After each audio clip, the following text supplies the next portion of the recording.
Hello guys, how are we doing today? How's my sound check? Can you hear me loud and clear?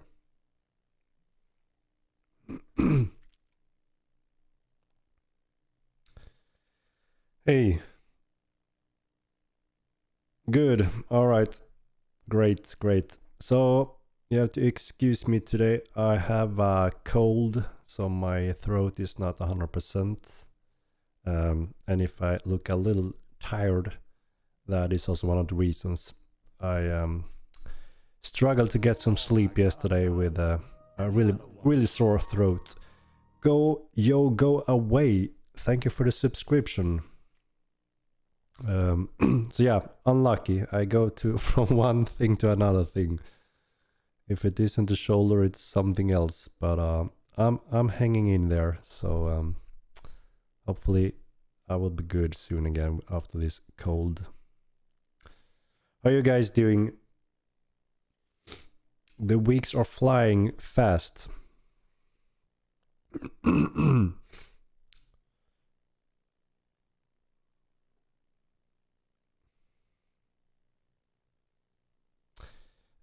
don't think it's the corona. I may take a new test tomorrow, but I had a corona not too long ago, as some of you may know. So I should have some antibodies, but yeah, you never know. My girlfriend got sick a few days before me, and she tested her for corona, and there was nothing. So I think it's a common cold, we have those during winters quite frequently, so I wouldn't be surprised to catch one of those.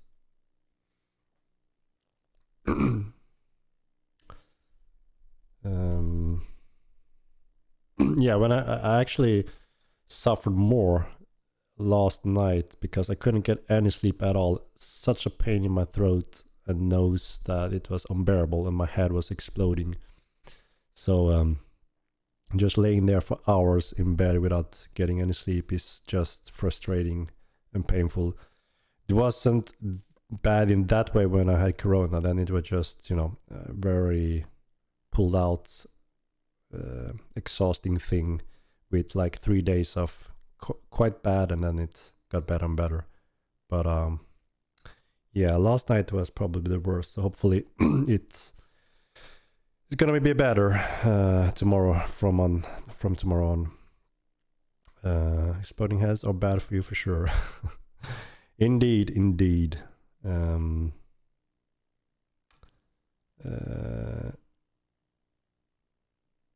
If you have sneezed and congestion is not corona. I have sneezed quite a bit. But yeah, anyway, enough about my cold. I should be good from starting tomorrow, hopefully. Or better at least. So, you know what might make you feel better? I know I would, for all of us, 2 character slots. Poutine. That is a recipe. Indeed. So I managed to get two little sneak peeks for today's stream. So I don't expect to be running a very long stream today. Ibaru Remo with the donation, thank you so much. So yeah, it's not gonna be a very long today. I feel a little rusty. So and also I don't have too much spectacular on today's stream, but I have 2 things I want to show you guys that is pretty cool, and we could go through a few questions and stuff as usual. And you say that every time you stream, and then it ends up long. Yeah, well, this time I don't feel too good. As long as I feel good, I can keep on going, as long as we have something to discuss in here. But yeah, my throat maybe not allow me to for too long this session. Not COVID. I don't think it's COVID. I had COVID a few months ago, but I catched a bad cold, pretty much. my girlfriend had the same a few days before me. So it should be good, So yeah, I will be showing 2 things today. Knoaker, thank you for the subscription.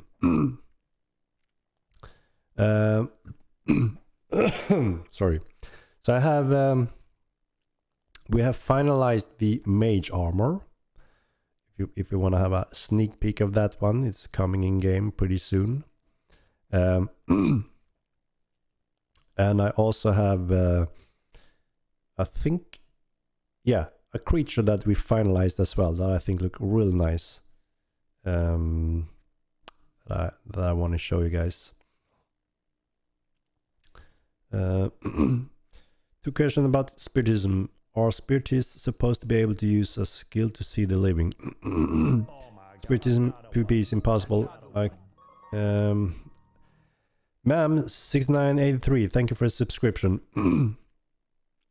So Spiritism should work pretty much as it did in the first game, if you are familiar with that. So if there's any, bugs or issues in terms that not working as intended, that could be the case. I'm not fully up to date on the latest build, if everything is running as it should. Obviously there's room for balance and tweaks as always. But yeah, pretty much the same rules as in the first game. Expecting more Spiritism spells. It's the same spells. We added the missing spells that again we had from the first game. I can't sell filled spirit boxes for profit. That is either a bug or it haven't been set correctly yet. Because yeah, depending on the amount of spirits in your box, the different reward you should get. So that will most likely change. Blink is part of mentalism, if I'm not mistaken. Got a new task system. Can't wait to see it fleshed out a bit more. Yes, I agree. We just, show the core of its the functions, and I'm also very much looking forward to give more of those and some really challenging difficulty tasks as well. And that's something you can expect, in upcoming patches.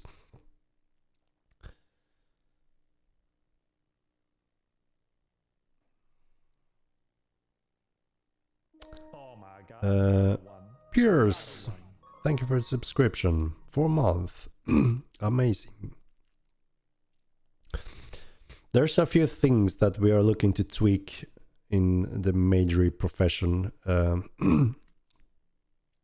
In one of our upcoming patch, I'm not sure exactly which one, but we're fully aware that we are kind of thin in the mage profession. And obviously if you're a full fan of playing a mage, expecting it to be fully fledged out, with a lot of content for a mage, then we can understand that it's a little thin with just the 2 first schools, even though they bring very important, valuable cores.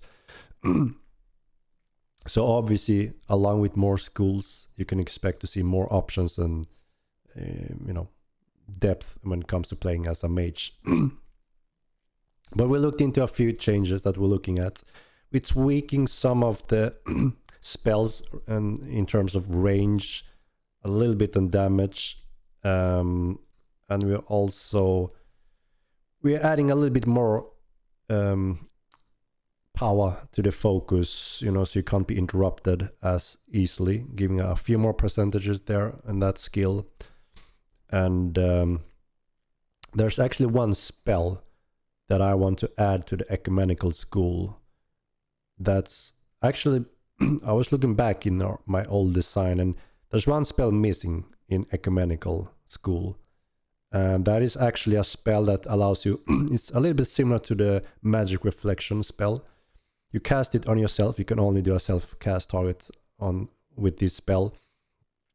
And what it does is it adds a different type of shield on your body that is there until someone hits you.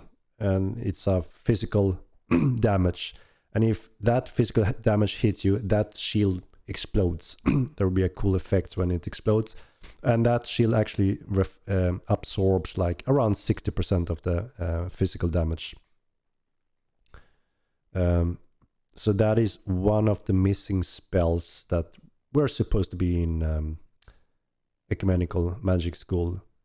And that gives a little room for a mage to, you know, kind of bear one first hit quite well before you're more vulnerable against melee damage.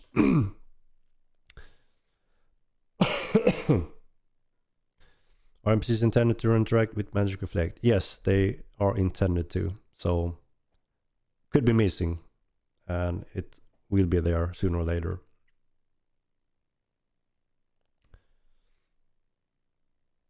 Big issue with mages is the slow mana dragon being forced to wear 2 kilograms armor. So, it's not 2 kilograms. It should be 4 kilograms for free for everyone. So it's not 2 kilograms. You can have twice the amount of that. And then it slowly starts to affect your mana, Reagan. And, you know, the humans have the gift that allows you to add additional 2 kilograms. If it's at 2 kilograms, then I have to look at that because that sounds as a bug, if I'm not mistaken. I have to check it. Okay, I have to see. And you know, we're also looking into, you know, we want to promote light armors clothing for mages as much as possible. I want to make sure there's room for it and such. So there may be some tweaks to how that affect your mana. I mean, there's a scenario where it kind of makes sense that, you know, if you're wearing a heavy plate, obviously you get fatigued and it affects you. And, you know, lightning hitting right to that steel connects to your body quite well. While a leather or clothing gear, you know, protects your mind and make you focus better. So we're looking into some possibly tweaks, bonuses for mages running around in light clothing armor, where it makes sense and fits if you're going deep mage style. So yeah, we could be looking at some tweaks there as well. So overall, if we manage to get these things in, I think there will be a little bit more room for playing a pure mage. We're also actually giving more additional weakness to pretty much all animals and weak-minded humanoids like scoundrels to be more weak against magic from the 2 first schools. Sorry.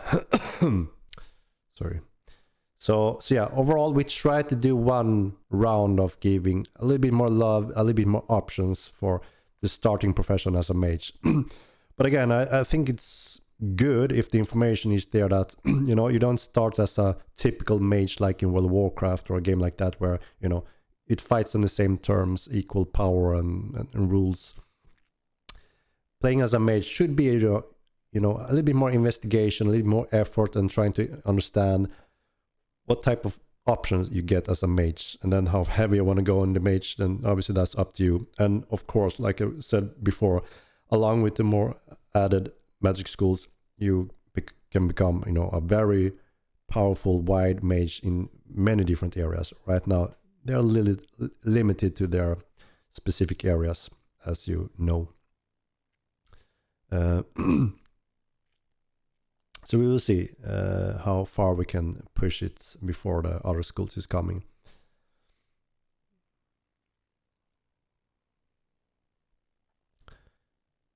We are working a little bit on shields and one-handed weapons as well, yes, to make sure they are where we want them to be, as, you know, interesting, viable options.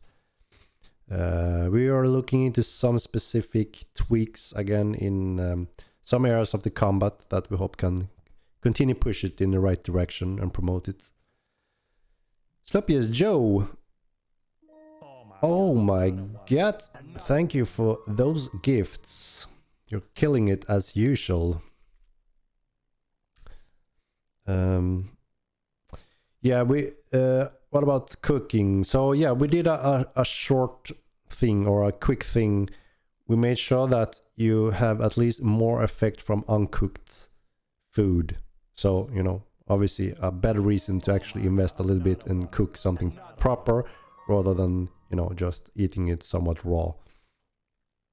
But again, it's a huge complex system that we need to be careful and, you know, make the right tweaks and adjustment. And as you know, we have a lot of big main focus to cover up to release. So again, there may be areas that we have to or will revisit down the road.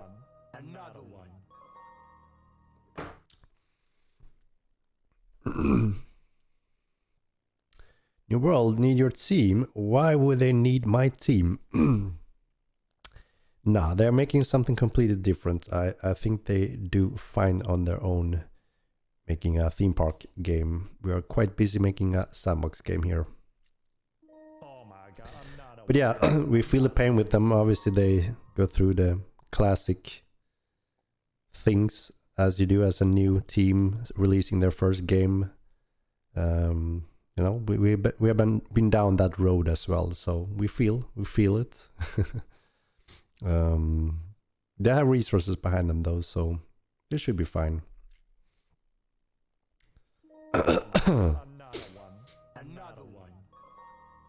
So my third account today, what are the odds I can sub 3 characters in one account someday? We will see. I mean, we see the convenience in that. But again, right now we are completely busy with hitting that, you know, deadlines and delivering those promised features at fully implemented and polished. Wolven, thank you for donation. You can't see living creatures with transcendental awareness. The biggest issue. Will this be addressed? There is 1.5 delay on spirit PvP before you start damaging couple with movement speed. Good reports. I mean, any of that makes it feel bad when you fight in combat, and if you see something missing from the first game, please report it and we will go through it, polish and fix it. You know, we just implemented, so I wouldn't be surprised if there's something that feels off or wrong that we need to attend to.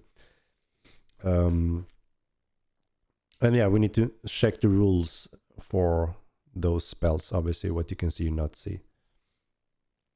Campfires being for release, that is the plan. We have finished the placing campfire feature right now, and we're proceeding to placing furniture and stuff in houses. They reuse the same core mechanics. So we have a lot of features finished now, you know, everything that allows us to place, construct housing, even the bridges we got to finish today. You can construct bridges, you can destroy bridges, stuff like that. So we are progressing quite well in those wide, large features that can be used on a lot of areas.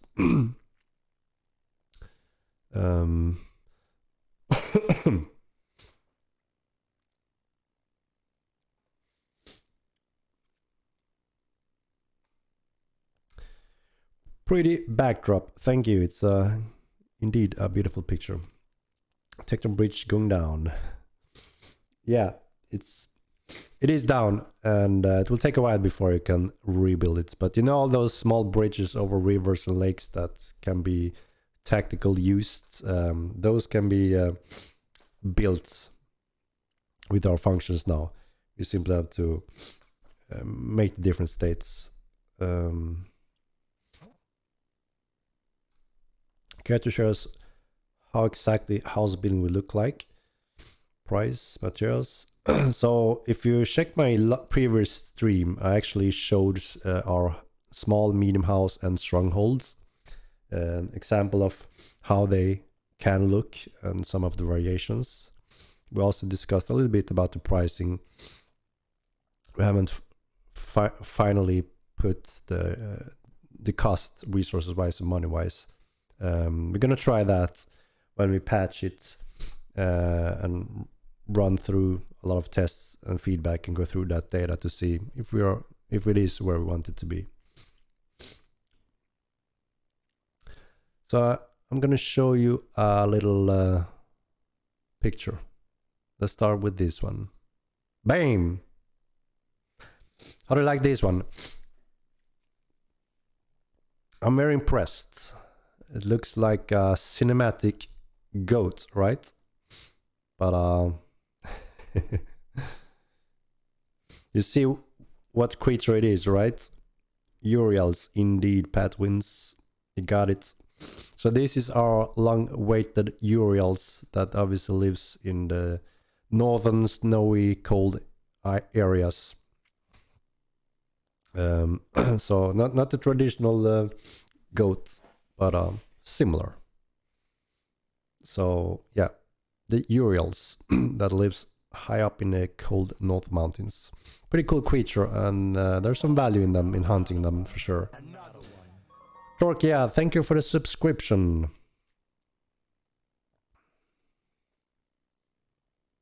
When is this white Uriel coming out? I think this comes along with the next patch, if I'm not mistaken. We have quite a few animals still left, and also a few beasts and really cool creatures that we're saving for last, and also for release in itself.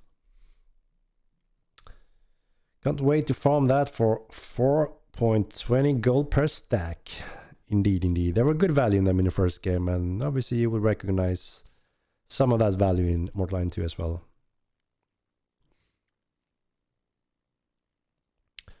What is the next dungeon?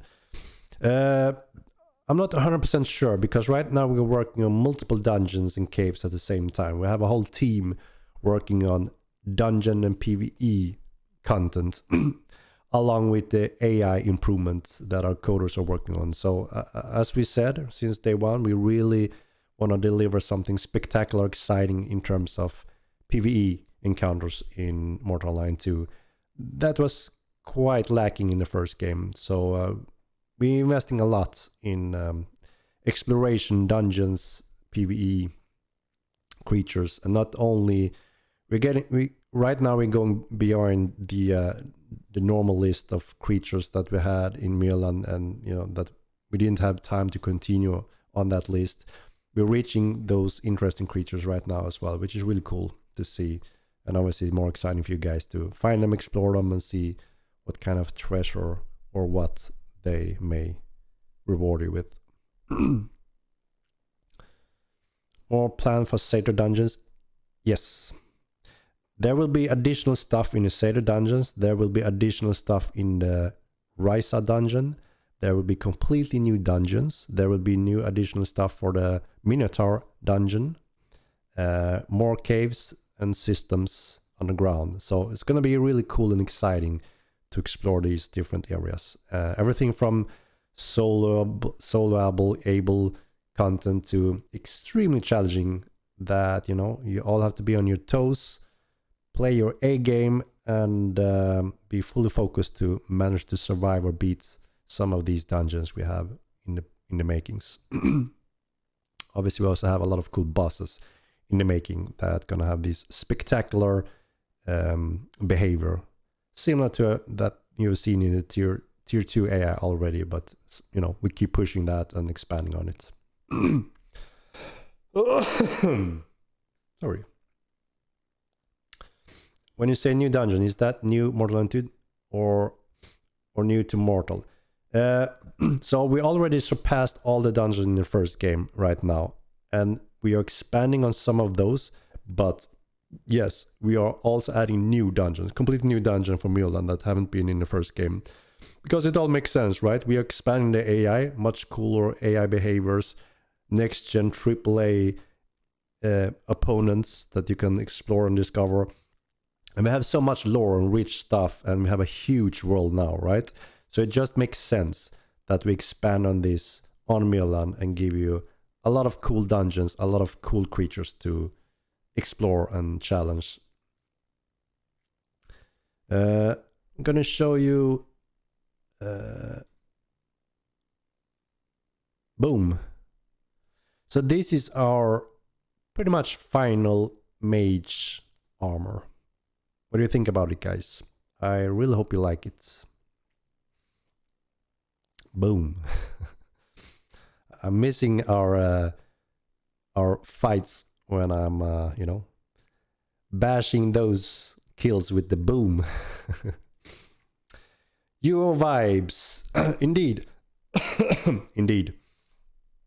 That is correct. So the inspiration is a little bit from Ultima Line, and then we also try to see, okay, how can we make a cool looking, a little bit classic but cool looking mage armor type.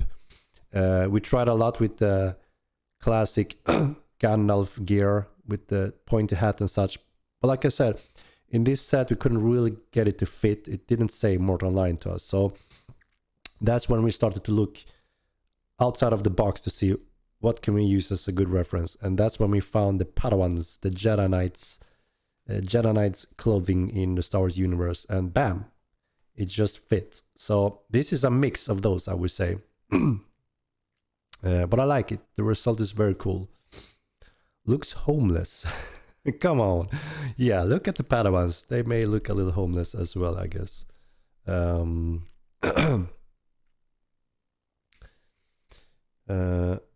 It's over Anakin. I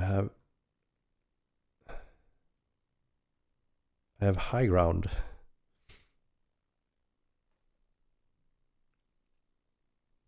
Yeah, so this is a light type mage armor, I would say. I'm not sure exactly with the final name of it yet, though, but it's a good option for those. And like I said, we're looking into doing some possibly connection with your mind and soul when using optimal gear for playing a mage. This type of gear could actually maybe do some good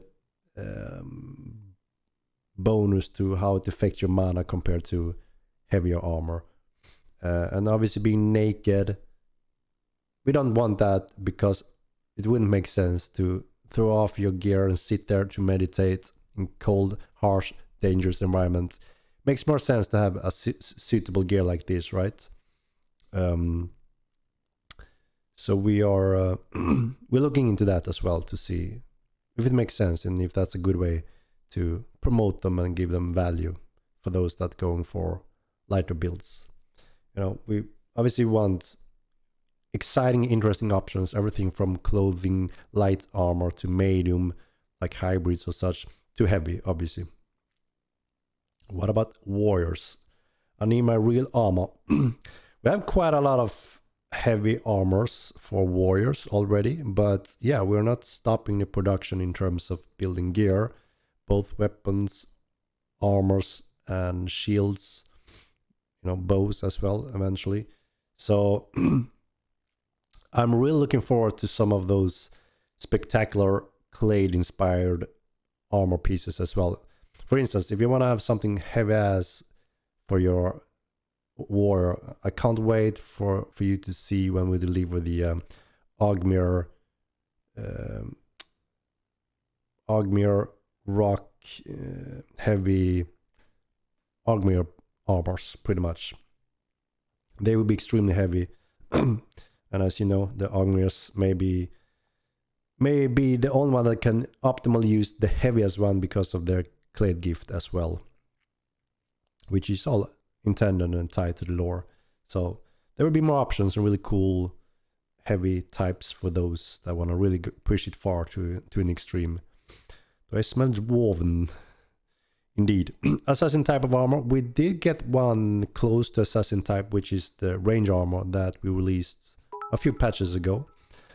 That is a little similar like this one. It can be built a little heavier, but it also have like some head disguise, like the tools and covering the mouth. This one doesn't cover your mouth. It just, you know, have the classic shroud. So we have a one assassin type armor already, which you have in game already. And yeah, that armor should obviously promote an assassin style build where you need to be light on your toes pretty much. Pet armor in jungle and cave camp when? Looks like we're just missing it, right?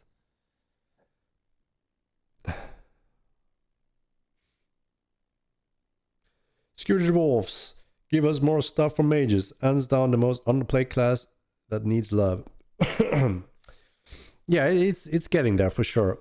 I mean, this is one of the light armors. And like I said, we plan to do some tweaks and additions for mages down the road. Now it's all about time and resources. Obviously, we can't wreck our schedule, now up to release, but there could be room for some of these going in now during the beta.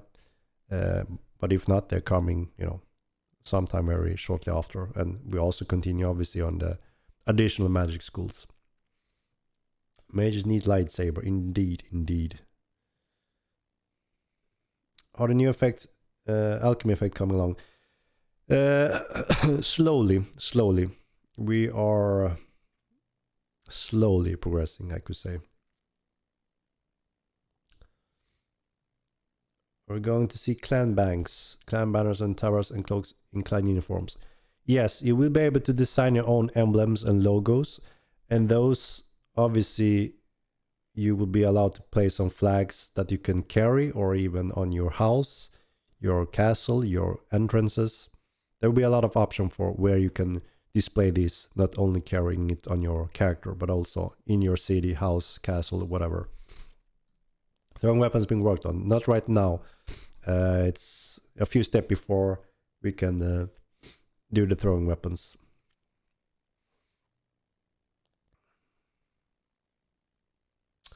Staff magic bust.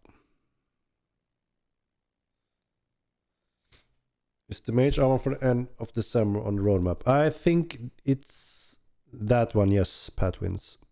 It's on the roadmap, right? Where we have new armor. This is one of them for sure. Bull horses models when? I can't say when exactly still, sadly. We have some work left before we can estimate something.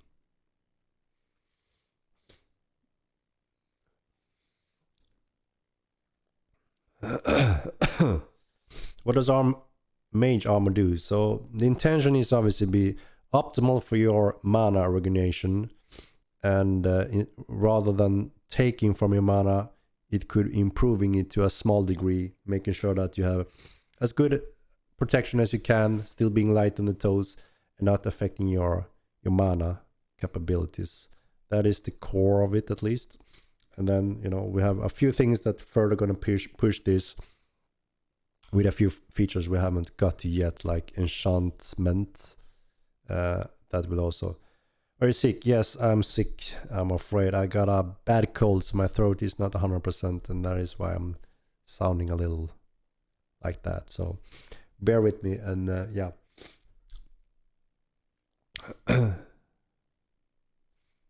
Before I mentioned, we couldn't ride other creature until bull horses donkey were released. Is this still true? Yeah, so we haven't 100% decided because there's a few things we need to work on. We have finished all the horse types that shares the common anatomy.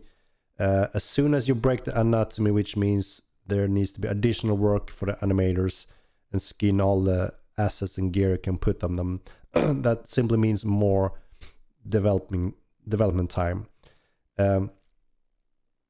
And as you know, we're only 30 people still, small team, very slowly growing. Need to educate the new ones, make sure they are in the pipeline so we don't steal too much time from those that are in the pipeline, you see. So there's a few decisions we need to take. There's still room to that, we may be able to get the donkey and the bull horse without too much effort in term, we need to put some of our guru guys on it to see, can this be reused without too much effort? If it's way too different anatomy-wise, we need to just put that workload in the schedule that it requires this much time for our animator and so forth. Artists to modify the gear to fit and so on. That is the reason why we don't have donkeys and bull horses right now, because it was uncertain and we didn't want to spend too much time on those additional mounts when we have other very important feature and content to deliver, like new cool creatures, bosses and dungeons, and a lot of PvE content.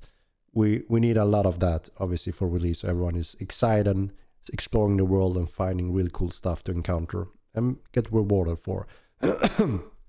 But as soon as we have time again to sit down with this, we will pretty fast know if we will be able to get the bull horses and donkey without too much effort, or we need to spend more time on them. And then the next step is that we are looking to maybe add the wagon system before we go through the other mount types, because again, the horse species family offers quite a good basic transportation, speed, everything, a little bit of everything, right? From being quick, effective to mountain combat, etc. Mulva beasts are heavy as beasts that are not very quick and effective on transporting you quickly, but it is like the king when it comes to obviously transporting heavy goods, and it could also be used like a slow tank.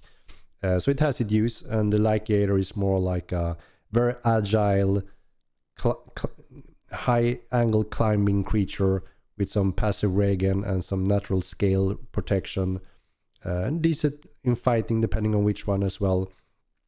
And have decent capacity in terms of using you as a rider and even mountain combat and such. So there's room for all of them, but I think that a wagon system will be very important and exciting for everyone for various reasons. I mean, we can connect them with one horse or multiple horses. There will be small wagons to large wagons, open or closed, and those will be more and more utilized. Obviously, when you're constructing something huge, cities and such, you need to transport a lot of goods. A wagon is a perfect example again. And there will be interesting PvP and PvE content from some of these wagons as well. And it also is one of the key components for us to take the step towards building the ship system. So we're looking at that order currently. And of course, we're also always very eager to hear your input on what you want to see first, because this is a long-term commitment. We're going to develop Mortal Line for many years to come, just as we did in the first game. We are highly motivated, and this time around we are, so ready to deliver Mortal Line 2. There's many areas where we're interested in hearing your voice on. We would prefer to have this before this, for instance. That helps us to prioritize something that many of you guys want in the game.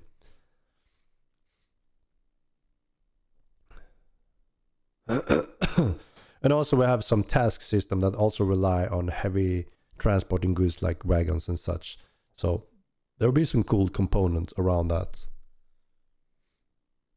The horse balance, I want to say that we're not finished. There are going to be some changes in all the horse types. Now the system is there. We have played around with the numbers. We see where the effect goes, where it makes a difference, and how it impacts you as a player. We have that data now. So in one of our upcoming patches, we see additional tweaks on all the horses. We want to make sure that, more or less all horses are usable in various forms. And with some pros and cons where you can see, this one may be really good at that, and this one I maybe want to use for that reason, and so on. I'm a bit concerned since you said big characters like Thursa would not be able to ride regular horses. I wouldn't want the horses to be taken away from Thursa. No, it's not that severe. Obviously, you can be a big Thursa, right? And as you can see already now, when you sit in the mount, some of the horses may look a little small, in ratio compared to your Thursa, right? So it may not look optimal, but it's not saying that you won't be able to do it. There's a penalty that slowly starts depending on if you're too heavy, too unoptimal for sitting and controlling these mounts. But that doesn't mean you won't be able to at all. I mean, you may even be able to mount a pig as a Thursa, but it won't move. You see what I mean? So that is a curve where it starts to eat more and more penalty. Kind of hopefully that makes sense. And then of course there will be huge beasts that are optimal for a Thursa, and eventually also that you're too small. Obviously the smaller creature will be even smaller than and have even more penalty. So that is the view on all that. So most of them will be mountable by all races and clades. But like I said, you may be being a sitting duck if you're trying to mount something that just is stupid with your size and weight. We will get the bull horses, yes, but we don't have an exact time frame yet. There's a few things we need to go through now to deliver as promised and what we set out to do.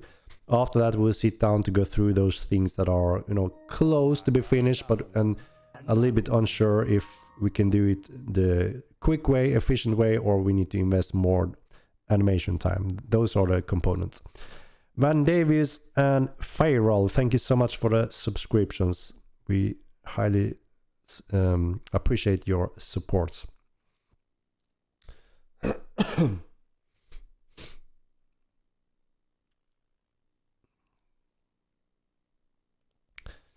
Voice control riding a primer, I feel like so to ride a mount, everyone can ride a mount for free.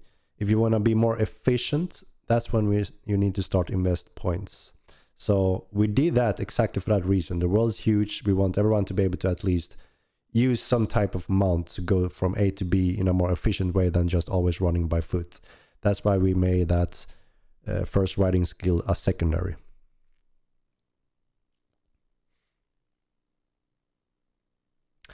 Will damage bonus be added to mounted combat? If so, when can we expect it?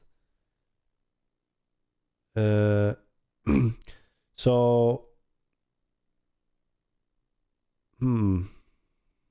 good question. You mean your character damage bonus? Good question. I'm not sure actually.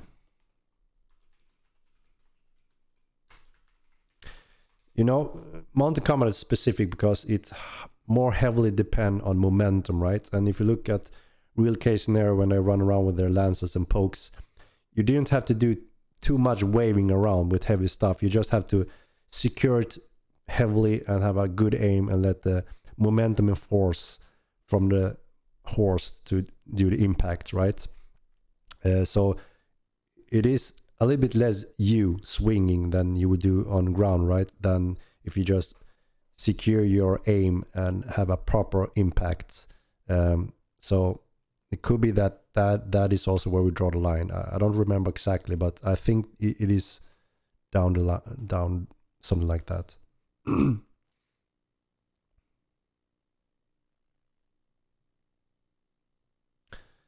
Mountains is essential in this game. Why are some races unplayable on mount?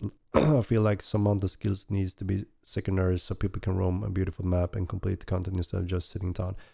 But what I just said, the riding skill is a secondary now. Before it was a primary, and this is for exactly this reason.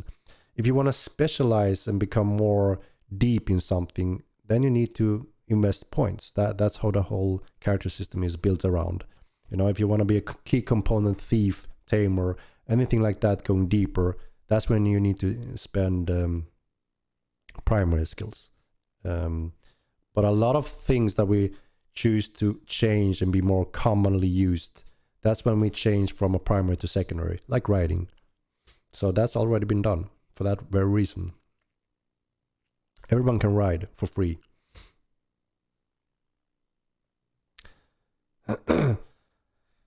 Housing usually a joke in a MMO. Pretty pointless, really, other than for, say, travel purposes.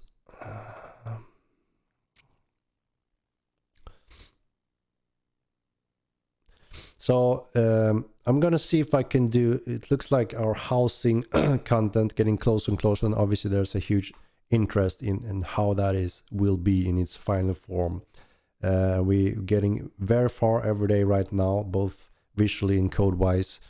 So plans are that I may be able to do a showcase of more in depth how you construct these things and how that looks, so you can be prepared for when you gotta play around with it yourself when we push it live in one of our upcoming patches. We will see. I'll take a look on the schedule and internally to see when and if how I can set up one of those streams, maybe the next one, with some proper planning and cool stuff to show you guys.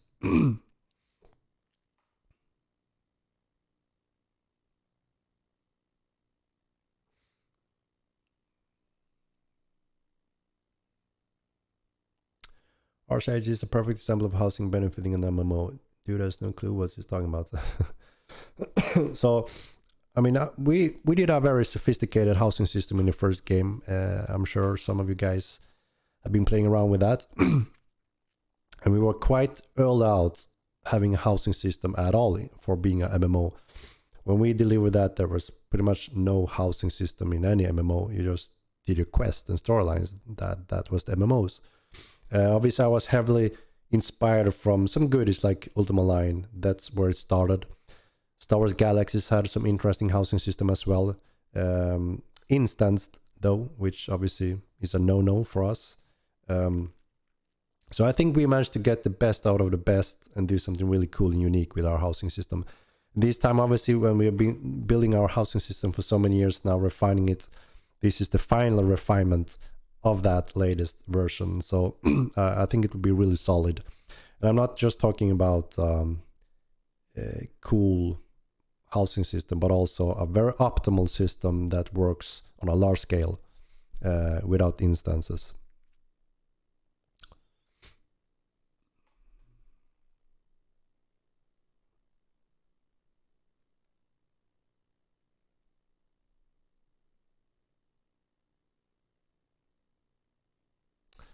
No, Star Wars Galaxy housing was an instance, but when you entered the building, you had a loading time, right?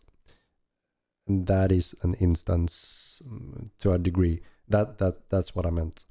But yeah, you know, if you went there, you were there in the same place, but there was a loading screen when you go to the door.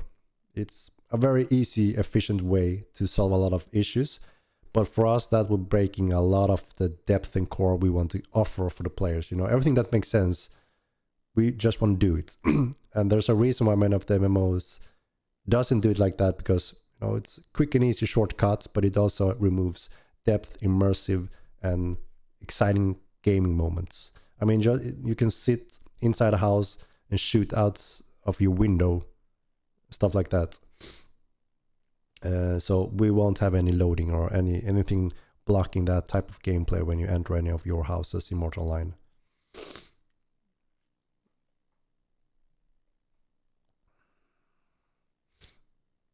But yeah, housing is a very fun and cool system that allows you to go deep for many years.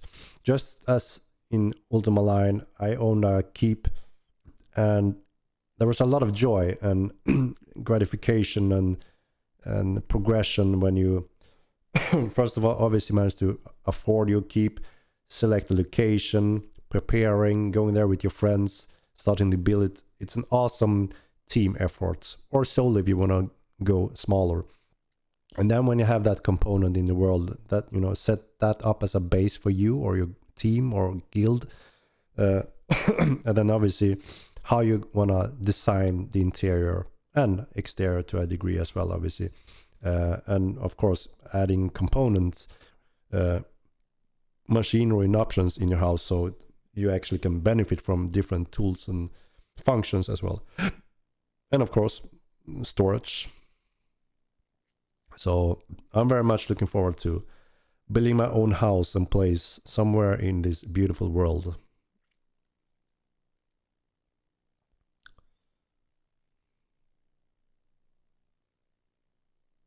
How will tamers, breeders be able to earn clay points? So there should be an extension from your pets when you do something similar to if you're a mage healing a friend.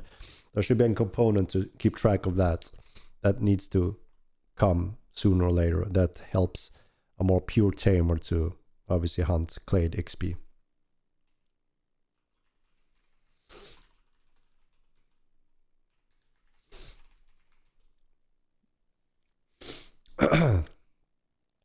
You'll be able to rent a house in Tinium next patch. No, you won't be able to rent any housing yet. You will be able to build your own first. You will be able to build your own house from small to large, stronghold and castle and the walls around the castle. And then doing upgrades on all of these and doing obviously the interior, designing them, building the floors and such. So it's a very robust, complex system, especially for being a MMORPG in this scale.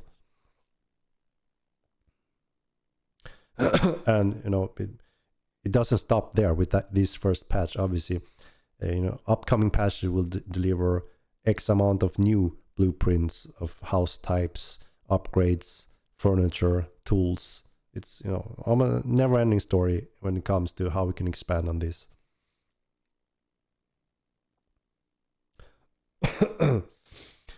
We will get some magic that isn't hit scan, maybe some project like ours. Yes, we will. Many of the upcoming schools are real projectiles flying in the air, which means if you jump into that projectile, you'll have an impact. If you jump out of it, it will miss you, and it will continue until it explodes, hits something, or simply run out of energy.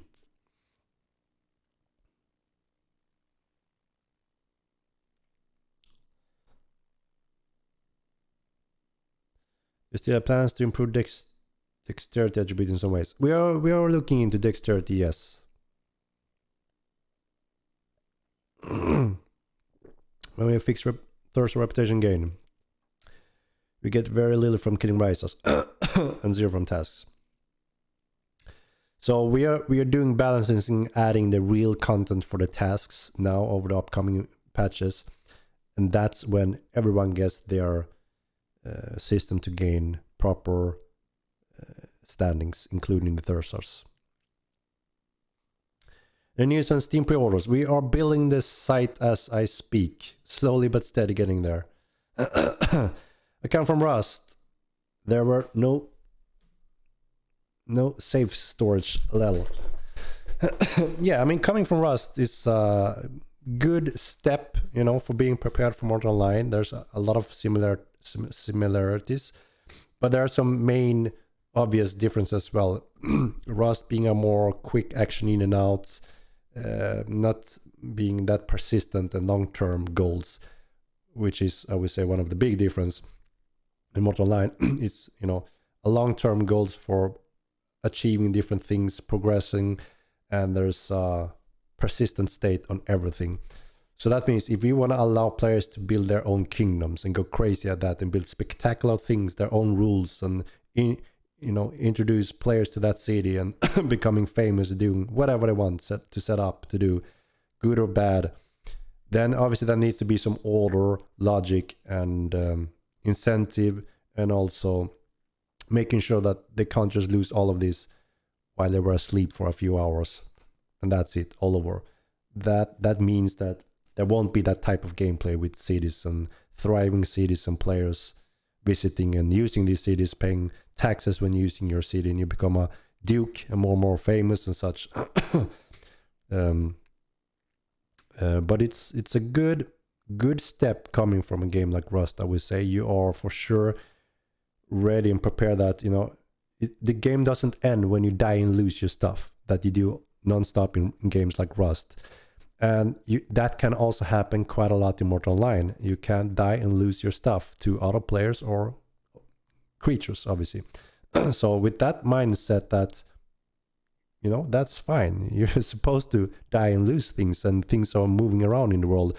And the interesting thing is that here you can craft and build and trade everything very quickly, rather than grinding on an instance in World of Warcraft to get that super legendary item and then finally have your build and move on to the next step. Such a big difference, and I think it's important that new MMO players arriving here get that mindset that, okay, this is not really World of Warcraft, right? If you see it that way and adapt to being killed and lose things, and that's part of the game and excitement, and you can also be obviously on the winner side, that's when it becomes very exciting because it's so fresh compared to many of the other MMOs. Will you fix random people not going local grey when they heal members of the other guilds at war? Yes, that will happen.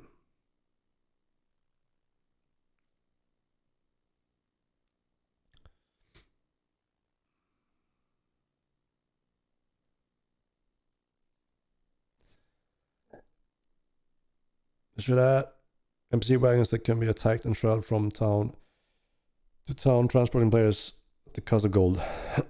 Yeah, there will be, obviously, we're gonna tie mounts and wagons on the NPCs eventually as well. So obviously the NPCs will be able to do similar things like a player, and players will be able to trade the same way as between player and NPC and player. And therefore they should all be able to run through the same kind of rules.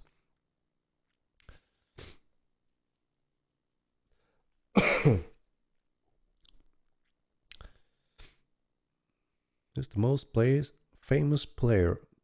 Good question. Good question. There be any other kind of fishing besides rod fishing, like net fishing, and fishing, spear fishing, or any other kind of fish? Initially, we're just focusing on rod fishing, and it's not just a very empty, shallow system where you throw out weight, pull up a fish like you see in many other MMOs. You're gonna see something amazing with insane depth, a lot of knowledge and player skills combined in this extremely deep fishing system that you never seen before in any game whatsoever, not even a dedicated fishing game. So that's where we start, and that will be a big area on its own. Nothing says that we can expand on how you can fish over time, but right now we don't have any other plans than covering the classic rod fishing way, at least. But the thing how you fish and how you do all that's where it becomes very rich. Oh my God, another one. Raymond D, thank you for the subscription. I don't know, Henrik, it's hard to defeat the fisher system in Final Fantasy 11. Oh, trust me, they have nothing. Trust me. But of course, everyone have different tastes and opinions, so we can never make everyone happy for all our feature we're doing. But personally, there's no chance in hell, not even a dedicated fishing system. The depth and how you can reach new fishes, that itself is a whole freaking game. It's so deep. And we're talking hundreds of fish rewards and thousands of combinations how to get these different types. And then we have the fishing really in part that is a player skill challenge. Time of day, baits, depth. There's so many components that when you start to figure these things out, it's brilliant, and you can become a true master at this and shine at it. I haven't played anything that gets close to this. Node lines are one of the bugs we have left on our to-do list for sure to fix. So yeah, we have that one on the to-do list covered for sure. What's the most famous Alchemist Model 1? There was some very famous Alchemist Model 1, and there was some very famous fishermen, and that is due to their insane depth with millions of combinations to learn and master those patterns and actually be able to pinpoint those things. That's why they were so brilliant and deep and cool. So those that went deep into those systems could get very rewarded. And a lot of those depth and secrets are still not really known to everyone, the masses. And that's what I think is great about them, that those that really committed managed to get into those rewards that most people just missed.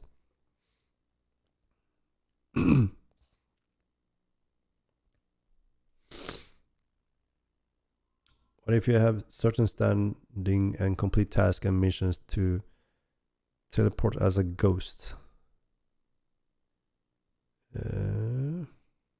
Not sure.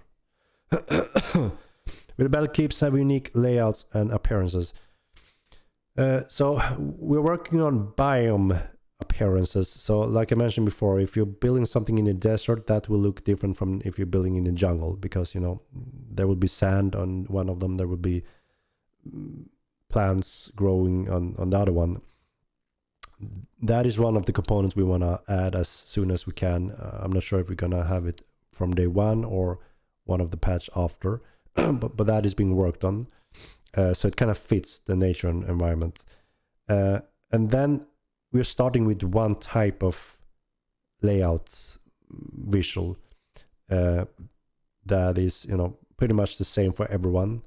There are some components you will be able to change, like type of brick visuals, so you can kind of stylize your building in a few ways. And the next step after this, that's when we're gonna just go through building a lot of content for this system, which means, for instance, the Ogmir style houses. So you can buy and build that style of type of house. Obviously that will look quite different, right? But that comes later.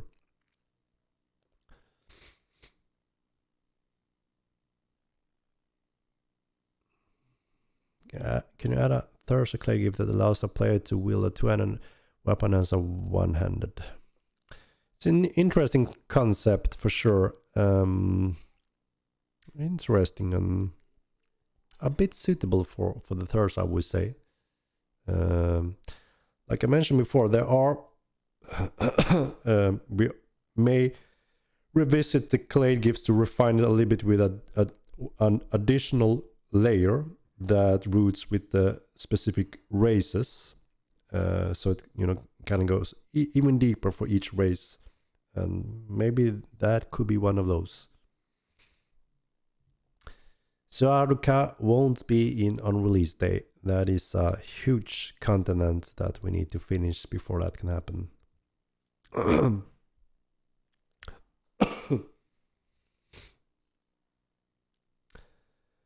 And can you make special tomes found in the world change the coloration of certain spells? It would be a simple and nice way to make them worth collecting. I like collectibles, and I can tell you that there will be collectibles in different ways. A lot of them will be fluff and visual appearances and such, but I also want them to make sense. You know, so why does these spells have these colors and such right now? There's a lot of thought behind it, believe it or not, and it is rooted in the lore and concept and why that is. There's an explanation behind all of that. And also that you can learn and master this by seeing this guy's casting this spell because of this color and this shape. If we just throw around with all the colors, like, you know, free to play, microtransaction, change skin, change color in your spells, then we're taking a big step away from player skills and knowledge and power, and also, you know, starting to mess around with those quite important component that lets a player being powerful with his knowledge and skills. So you see what I'm getting here, right? There's a few ways where it doesn't fit, but there's a lot of areas where it does fit with collectibles and such. I was a mad collector in Ultima Online for many years. I collected snowflakes and paintings and many different crazy stuff, and they grow in value insanely over the years. I could trade a specific item with a castle in the end when it had such high value, which was crazy but really cool. And I like that a lot in Mortal Online. There were so many collectors and traders. Obviously we're gonna have that in Mortal Online as well. Can you talk about plans for Poisonousism? How do you see it being used? It's a little too early still to go through the poisoning system and assassin skills that we will have sometime after release. Much Saruke is done. Not much at all. There's a few things we're still working on Milan, and also when it comes to the foundation of expanding on additional continents. We want to speed up a few things and make some process more effective now when we're expanding the team, making sure that multiple people can work on specific things without, you know, us going through critical points or going through hell. So we want to optimize and make them more effective before we can continue on at full pace expanding the world.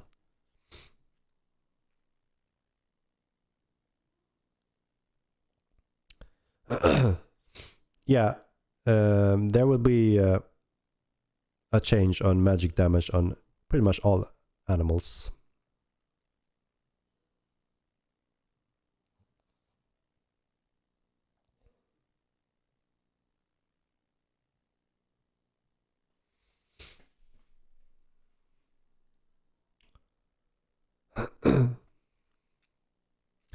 Veterinary and updates. We have that one in end of November, as it looks right now.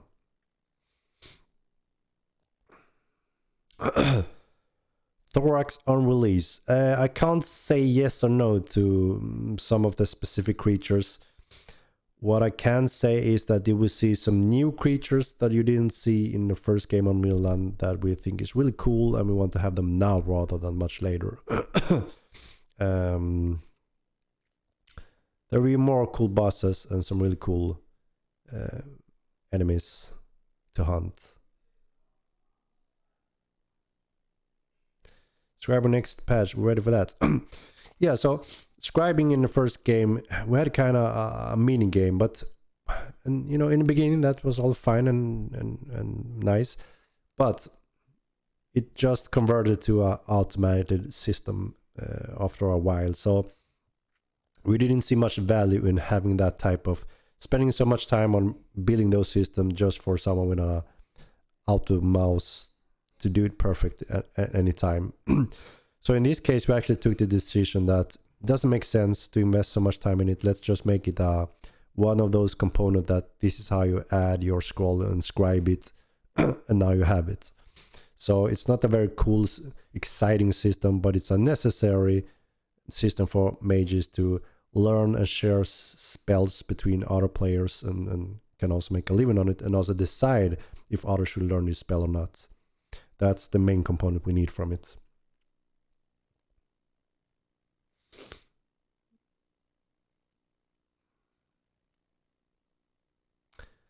Yeah, we did change the horses in dungeons in this latest patch, so go ahead and try it. Are the spell indicator for Spiritism the same as Echo? Very confusing. Yeah, that could be one of those that we simply haven't had the time to adjust to, so it makes sense as well. So we appreciate all that kind of feedback, so we can just take care of it quickly.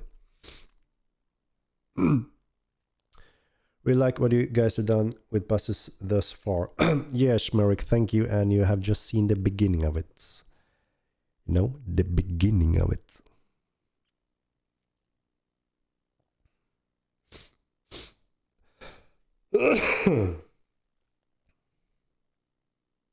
Where stands and tools like Mortal Data Character Creator.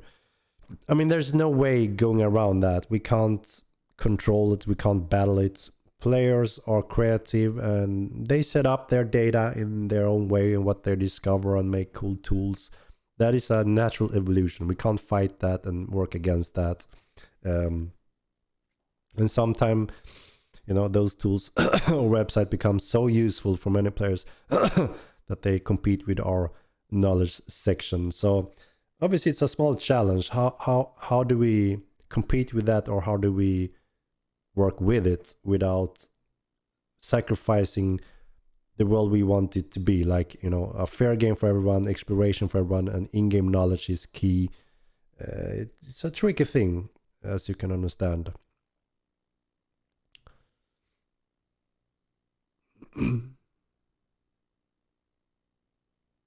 We will sit down at seats for release. We are trying to.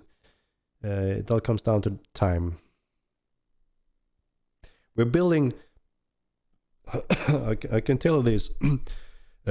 One of our guys that we worked in the past that have been busy is back and working with us right now. And he's actually working on the tavern games right now. It's really cool to see our creative players meeting in the taverns and playing poker and such, right? Obviously, we want to have that and support that fully in game, so you don't have to go via external websites and such. Just as we said, we want to add to that RP level and socializing in taverns. So that's being built right now. We're building a system for you to go and visit the tavern and play games with money, betting, and losing or winning. And that will also keep being expanded. Getting new games. Right now we are starting with Blackjack. It's a simple game, everyone knows it, right? Obviously we need to stylize it to fit Mortal Online. And then there's some cool games, or classic games that everyone loves and like and can play infinite time of amount. Blackjack, kind of roulette, poker, those are classic, right? They always work. And then, yes, we try to see if we can invent some own or do twists on our own as well. Mats had some cool ideas and plans for some very specific Mortal game, but we were clueless how that worked, and very complicated. And since the the game field was free to anyone to access and place those figurines, people didn't obey the rules and it didn't work, right? So we need to rethink that to see, do we want to have a automated system that makes sure that everyone plays on the same terms? You can't cheat by taking one of the pieces and run away from the table. It's fun and cool in one way, but we can't rely on a real tournament or a real game where you bet money if you can do that, if you see what I mean. Blackjack is just a game people don't know how to play poker. We need something for everyone, right? I want everyone to be able to visit the tavern and play games and have fun, just like the lore tells you. You should be able to hang in there, socialize, tell stories, smoke pipes, play different types of games, getting tasks from secret stuff in there, having secret information if you're an assassin or murderer or bounty hunter. I want to engage all those cool components in this amazing field. And then, of course, we need easy games and we need some more challenging games to support that also in this location.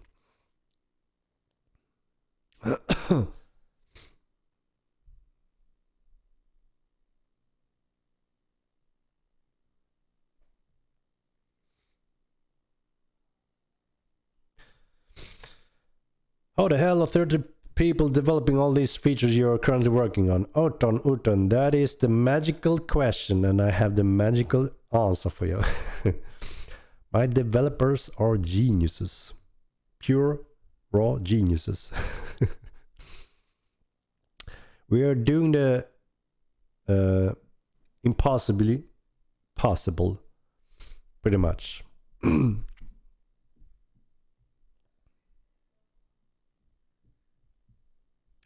Need that Toxai Hold'em, indeed, indeed.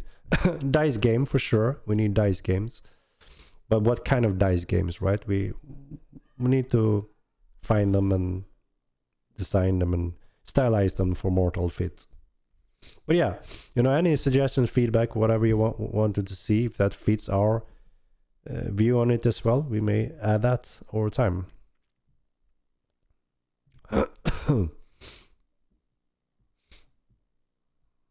I mean, there's many types of game you can play with dices, right? So we need to know which one we want to start out with.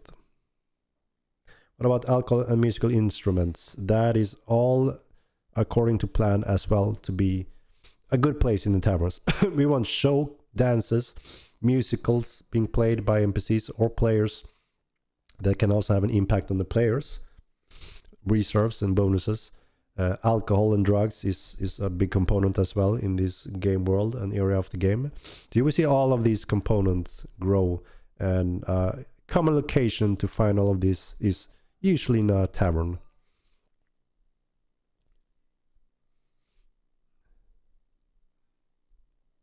Monopoly. Yeah. Just put a command to dice roll that gives a random number high. Number high wins. Yeah, obviously that is a very easy, not very exciting, but very easy game that for sure we can add, dices on the tavern. Sure, no problem.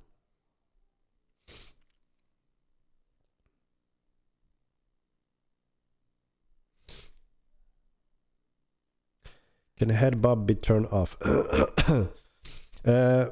There's a few asking about that.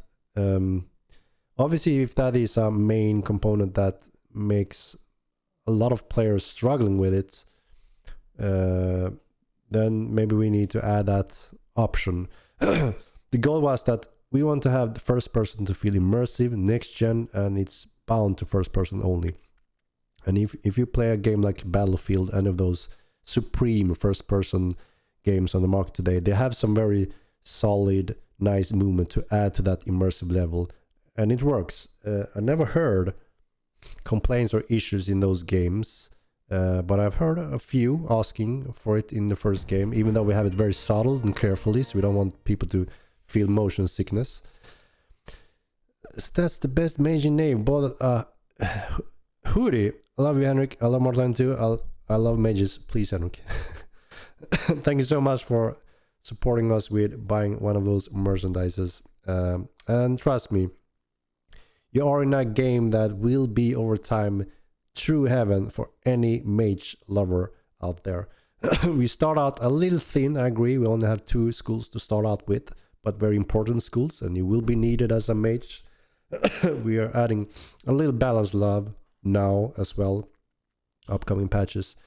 And, you know, Necromancer will be the 3rd school sometime soon.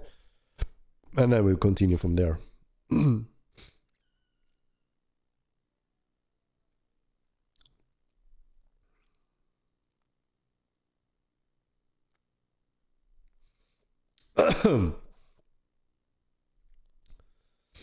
Other bards had bards that played better role as a healer, but also to aggro NPC will yeah.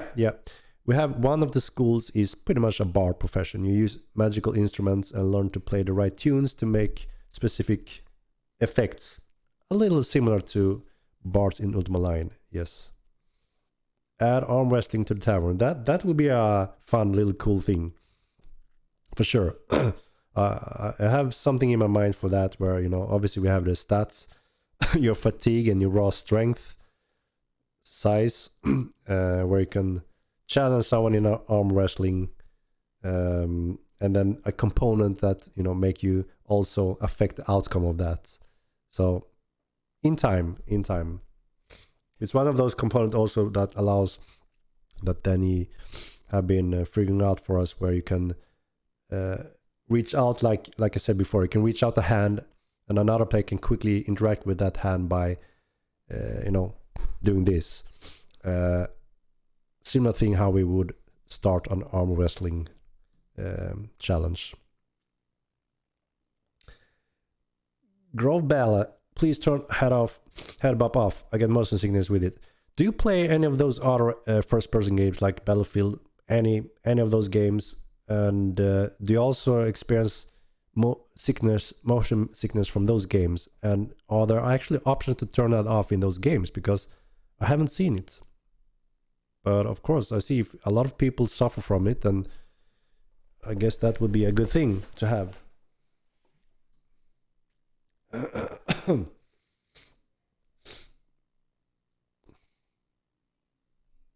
Will any skill give stealth, Henrik? Yes. There will be skills and tools that affect your hearing, invisibility, and effect towards NPCs. But also, obviously, if a player can't hear you sneaking up behind you, that's stealth right there. If you're hiding in a bush, well, that's also stealth right there. So you see, so we use real logic, how you would stealth in real life, and then we give some tools to add on top of that as well. And then, of course, we have magical components that make you look different, that can also make you blend more in environments. So yeah, different forms. We'll be able to smoke Nahuat in game. Yes, we will, and you will get an effect from it.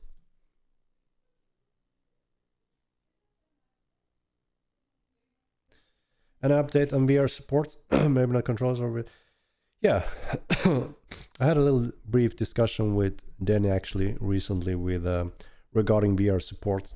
We will have it, and there's a few components. So just enabling the rendering VR function in the headset is straightforward because it's built to support within the engine. So we can enable that quite easily. However, there's a few things that we need to attend to make it still playable after that. And that is, for instance, the user interface that completely changes in, you know, this way of rendering the game.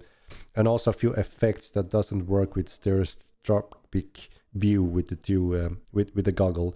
So those things need to be attended to before you can play it. And then, of course, the next more challenging thing is the input controls. How do you play?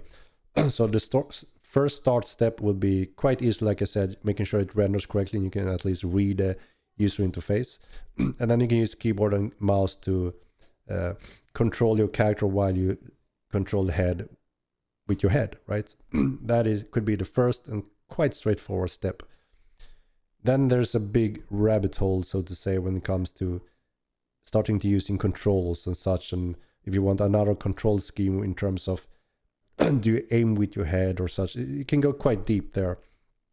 But I'm interested in this first step, at least, just to be able to sit down in a city, experience the world in 3D, looking around yourself. That is immersive and insanely cool. And I'm looking forward to that first step. I get motion sick, and yes, those games have option for turning it off. I see, okay. Yeah, it makes sense. If a lot of people get motion sickness due to that, and the standard way is to enable an option for it, I think we should as well. We have a subtle, small movement just to not be too much intrusive. But I can see if you're sensitive, it's still causing motion sickness. So we'll see if we can add a toggle for it.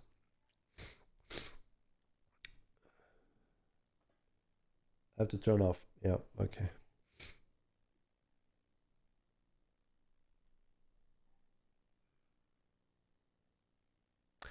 I mean, the question is, if we just reduce it heavily with a setting, is that enough to cure the motion sickness, or does it need to be completely stiff, turn off? Obviously, like I said, we want to have an immersive, nice experience when it looks believable and cool. And of course, being totally stiff breaks that a little bit. But again, we don't want to ruin it for a certain amount of percentages of players that can't play it due to that reason. The question is if reducing the intensity is enough for those players. I don't know.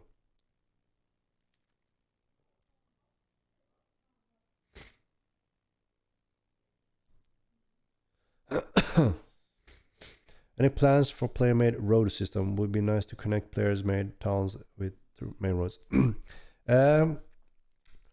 It's a little too early still on what we can do and if we can do some support there. A few things can be done in cities, but when it comes to building a road through the whole world, is a little bit more intensive and requires proper system and planning.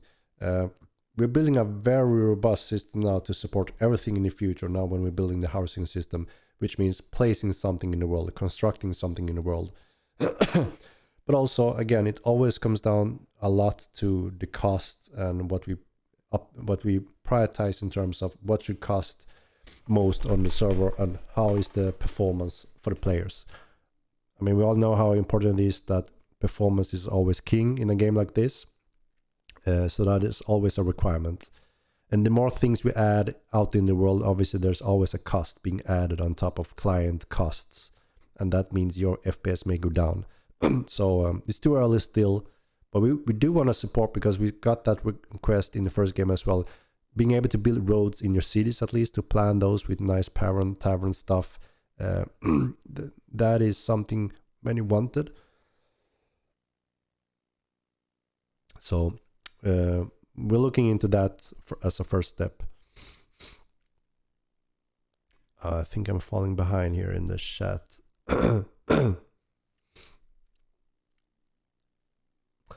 Pop out as many times, but any chance there would be cloth and leather dyes? Yes, there would be a dye system. We have a lot of components that give colors. Everything in the world gives colors, and those are the components you use when you create your dye tube to pick your colors on your guild banner, logos, clothing, leather. All soft pieces can be dyed.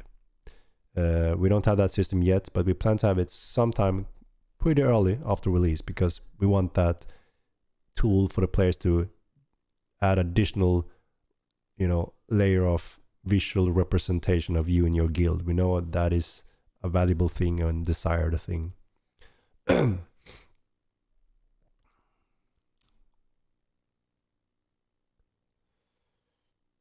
Crossbows, yes. Crossbows is one of the one weapon group that will come after release as well. We start with 5 different type of crossbows you will be able to craft, from a small hand repeater crossbow, a little weak in range obviously, but it could be interesting when it comes to adding poison component to those small darts, to very large arbalest that you wave up with specific mechanics using your whole body pretty much. A lot of power in those weapons, slower load time but very heavy impact. So yeah, that is one of the groups that will come. Oh, VR effect acceleration of weapons. Yeah, so you see that is, like I said, one of those rabbit holes that when it comes to swinging or using your body component with VR controllers, that's a completely new step. And again, how to replicate that over the network, having it working, looking good, and also doing proper damage. That is a big thing that we won't touch in the beginning, because that is more luxury on top of VR. It could be cool and exciting, but we're not gonna start investing a lot of time in that deep rabbit hole until we have more of the big components in place and are far. But I want to get the VR rendering first step, like I mentioned before, in as soon as we can. There's a lot of cool stuff to gain from that, and there's huge communities now growing that people enjoy exploring these huge, super good looking worlds in VR. And more people are getting VR today, so we do want to support it early on. Veterinary is coming. Yes, I said it was, or was it end of November, if not mistaken. So we're getting there. Calabas Flam, boom. Corpor. And the stress test before release. I'm not sure still if we're gonna have one more, if it's beneficial or not. We have the data we needed from our previous stress tests. Now we need to add, invest all our time in making sure we're delivering that roadmap we set up to do, and most importantly, having it super stable and ready for release. We have, almost more data than we need since our last stress test we did. So I'm not sure we need one more. But again, it's only, we're 80% unsure or not decided yet.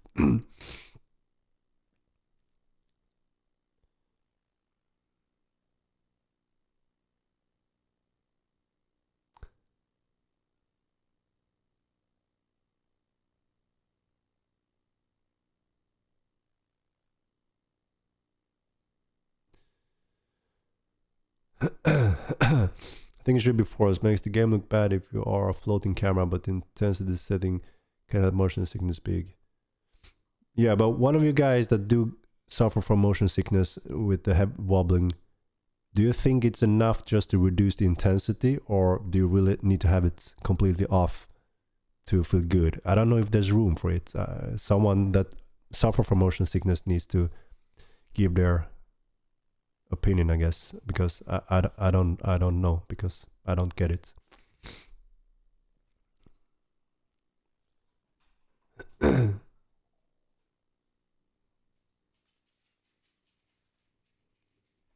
Head bob is part of immersion, just like first person it is.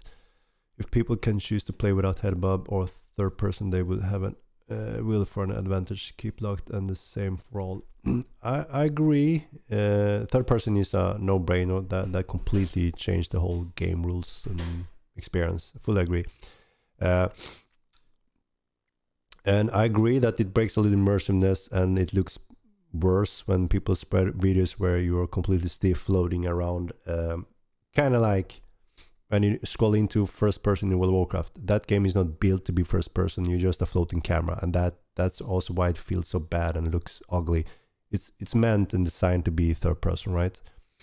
And we kind of go close to that if we strip it down completely. So I would hope that it's enough maybe to be allowed to turn down the intensity a little bit, and hopefully no one will suffer from motion sickness.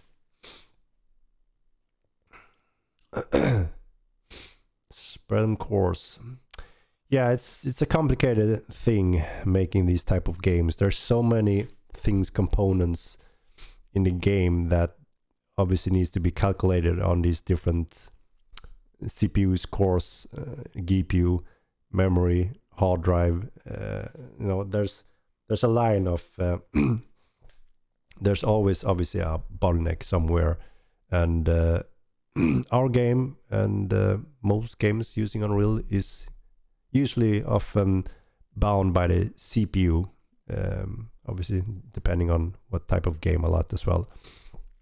But yeah, our game is CPU bound, and more cores helps, but if your one main core that doing some specific important calculations is getting busy, then obviously that is pulling down that, you know, the next step is waiting for that calculation to happen.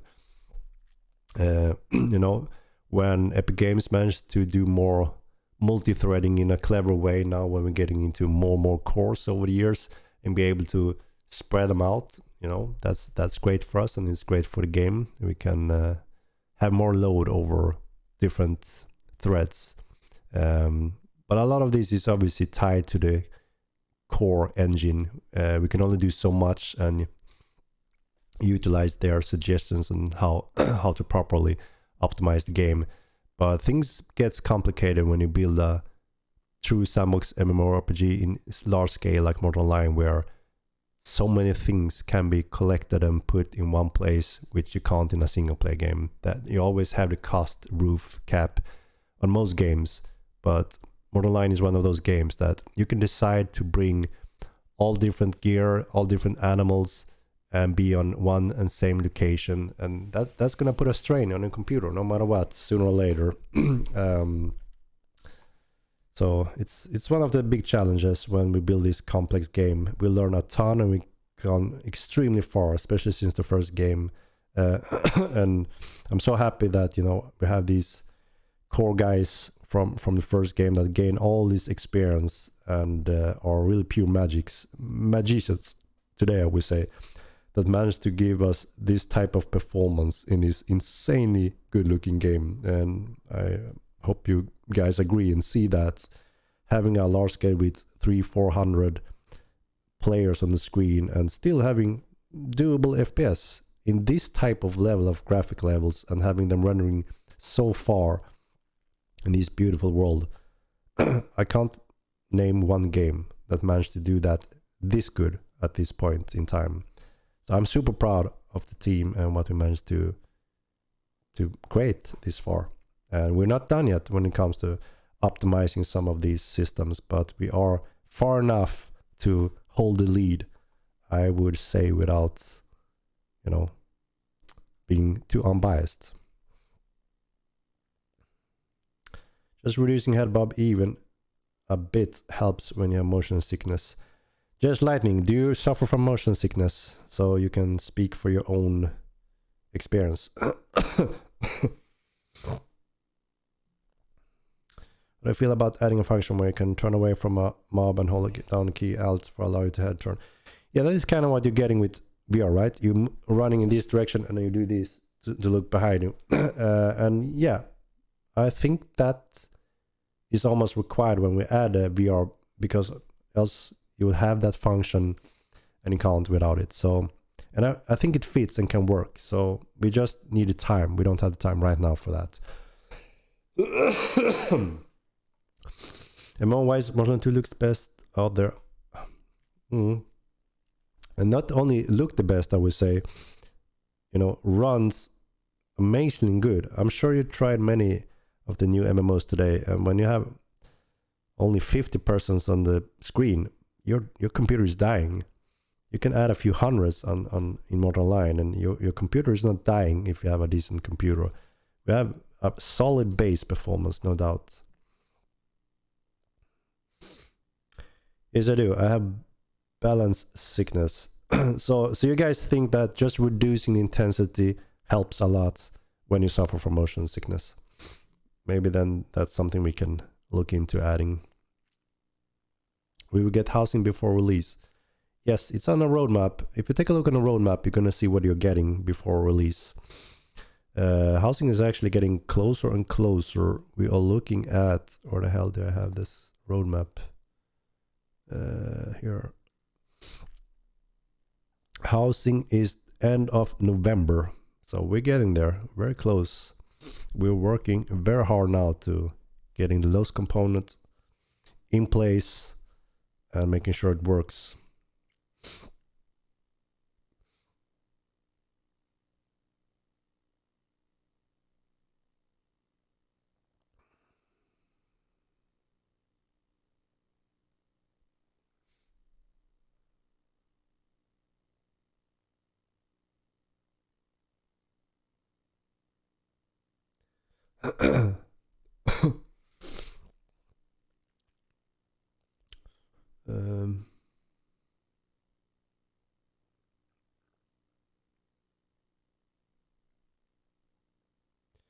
Yeah, we have to look into that then.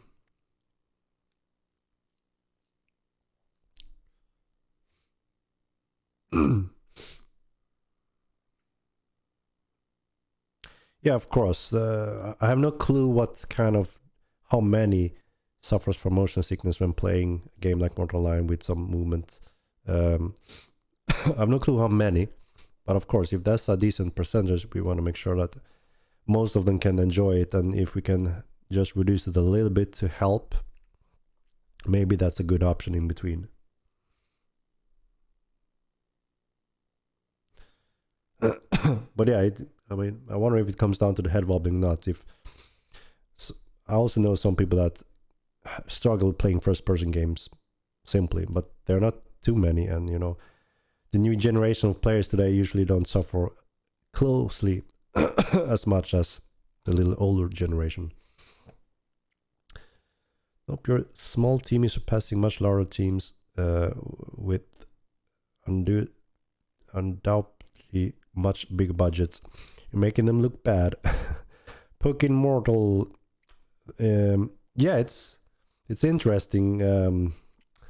We do being compared and are set up against some of those giants, and we're talking around 600 to 1,000 higher developers doing those games. And yeah, so a lot of people are saying we make them look bad, which is of course an achievement, and we get of course it makes us very exciting to continue push very hard for this game. And what is amazing is that you see the difference and can experience this difference, because that's facts what you're experiencing and saying in a large scale, which is just an awesome feeling for us as a as a very small team to do the impossible possible. Like some people told me when I was starting the company, they all told me this is impossible. Put down your dream and join a mass producing machinery game development company instead, which didn't interest me at the time. So every time they told me this is silly and impossible, the more devoted I got to prove them wrong. But it's not been an easy path for sure. Taken many years to show that this can be done, and there's a growing audience for it, and a lot of players are supporting us, and we are finally delivering an awesome game.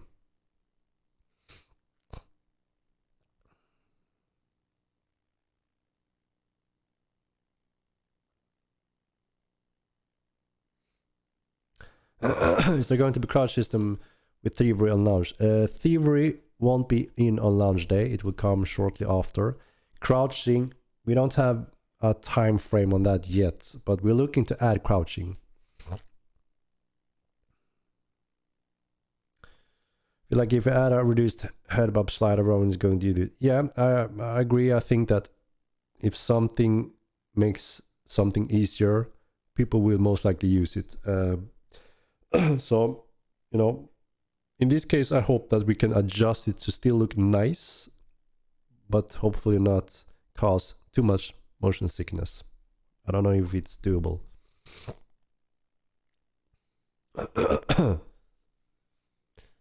Portion food naming coming soon. I hope so. I hope so. I'm not sure exactly when we can put it on someone, but we want it.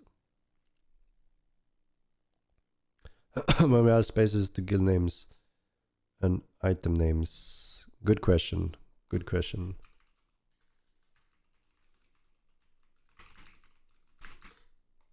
We will see.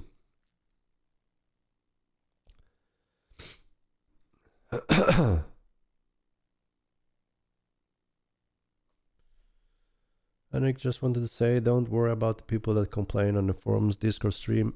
By all means, constructive criticism is what you guys are looking for. But the whining and accusation are clearly coming from children. Keep up the good work. Thank you, Drows. And yeah, I don't feel that there's a lot of that going on, which is nice because, you know, all these type of projects, there's no way that there can't be any clashes or disagreements in so many different things. It's a complex world with thousands of features and balanced numbers. It's impossible to get it all right. And of course, there will be those that hate some of these things and think we're stupid for doing it like that, because in their world, it is stupid. But obviously, we are being very careful in trying to be careful in following this red line. There's so much thought and design behind everything to tie together, work together with today's features, but also the future's features. You know, we have many years to continue developing this game, and we're just trying to offer this type of game that is unique in its own way. And it's fine if we don't like this feature. There's hundreds of other features that you may like, so there should be something at least for everyone. And yeah, we always appreciate feedback and criticism in a mature way, obviously, so we can work with it professionally. That's fine and perfect. And we also always try to use the data in the game, because the data in game is always very pure facts. If we see no one is ever using this, that tells us something very clearly. You don't have to ask anyone for getting that kind of data. And after 15 years, I think we have a very good solid base, and we'll do good, hopefully, and just do things so much better this time around, especially compared with the first game where we were all green and new and went into all struggles and loopholes and struggled. So I hope that shows as well, and people understand that we can't just go left and right depending on who's screaming or want this or that, because the game will be split in half and break. It's so important that we keep true to this baseline red line and follow this type of logic where everything kind of ties together more or less. So we hope that people understand that and have some faith in us. But it's, like I said, it's understandable that we can't please everyone. And but I'm happy and surprised that there's so little complaints and whining, you know, like you said. I see a very clear change happening, especially since we started to engage and let the players play in the combat beta. People enjoy it as a very good baseline and think this is an awesome game. And you know, having that as a baseline and we agree on the baseline, I think that helps. So yeah. Star base devs have like 120 devs and are 4 months behind their content patches. So yes, this team is amazing. Yeah, I mean, it is a challenge, and what we manage to do every second week with this type of patches and content, it is quite insane. It is out of this world currently. If you look at any other game being patched and produced. And yeah, I just think we managed to shape something unique in the Starval team and how we do our things. There's always room for improvement and adjustment, and obviously having a good amount of people so we are all feeling confident in being able to continue for many years without feeling too much stress or pressure. That is important as well, obviously. Right now we are 30 people. We're starting slowly reaching a medium-sized team, not compared to the MMO genre. they're usually much more. But things started to become more important how we work and engage within the team when we're getting more and more people. So, there's a line where effectiveness and quality can go down if you're a certain amount of people, and you don't keep that red line again within the development team. So it's a challenge when you're starting to grow more and more as well. There's so much that communicates with each other, and being over 100 people, you can imagine you can't just sit there and yell at each other. You need this, you need that, So it demands a different type of structure and work set up within the team when you start reaching into those 100. But yeah, I'm super proud, as I said before, delivering this kind of amount of features, content in every 2 weeks is quite insane and impressive.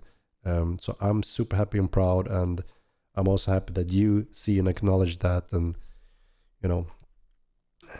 the team is seeing that as well and feel motivated that it's all worth it, and it's being acknowledged as well.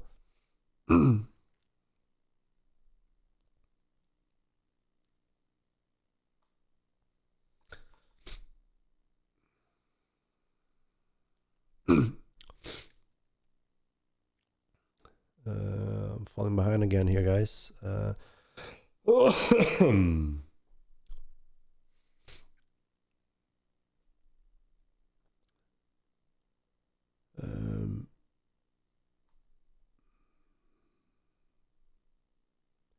And I always thought seeing a large structure from a distance perfectly was a bit odd. You can see Tinerum from really far away in clear detail.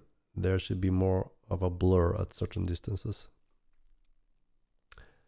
Well, we have a lot of details shown on great distance.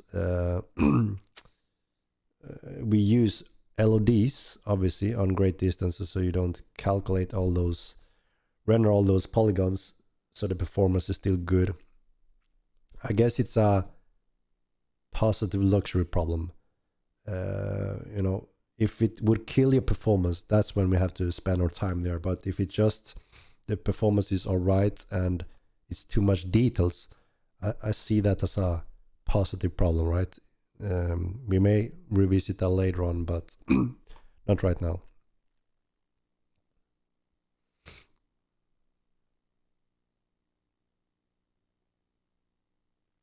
You guys are crushing it, Henrik. Keep up the amazing work and give us the housing showcase soon. We keep donating if you keep building our dream game. Thank you, Sleppy's Joe. Your support is indeed amazing. And yeah, we couldn't be here without you guys as well. So I really want to thank you, all of you guys as well, that have been following us over the years or just joined in and exciting for playing the game. And yeah, it's awesome to see all this coming along. And for sure, we won't disappoint you guys. We will continue working as good as we can and deliver our dream game as well. So we can play together.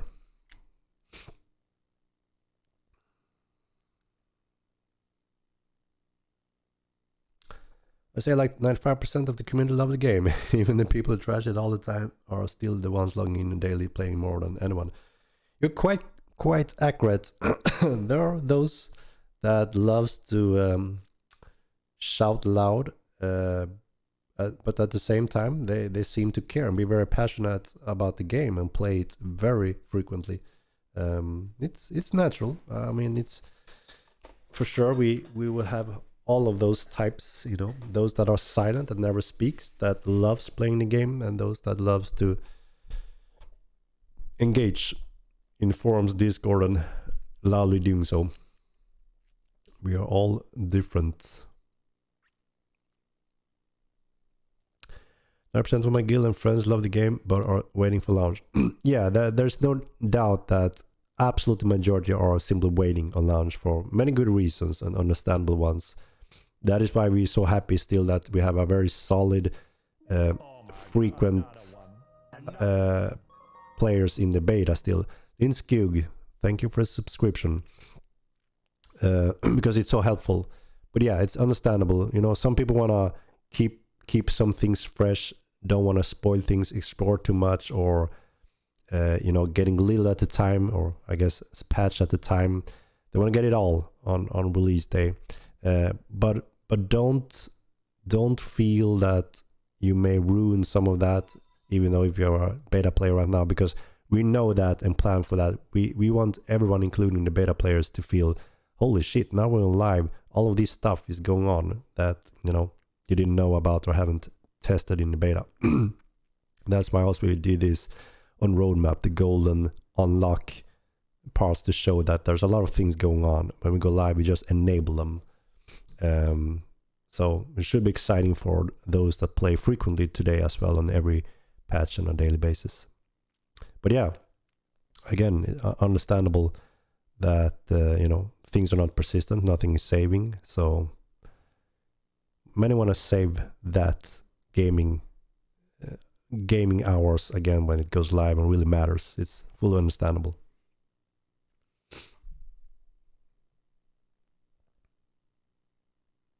Oh my god, another one.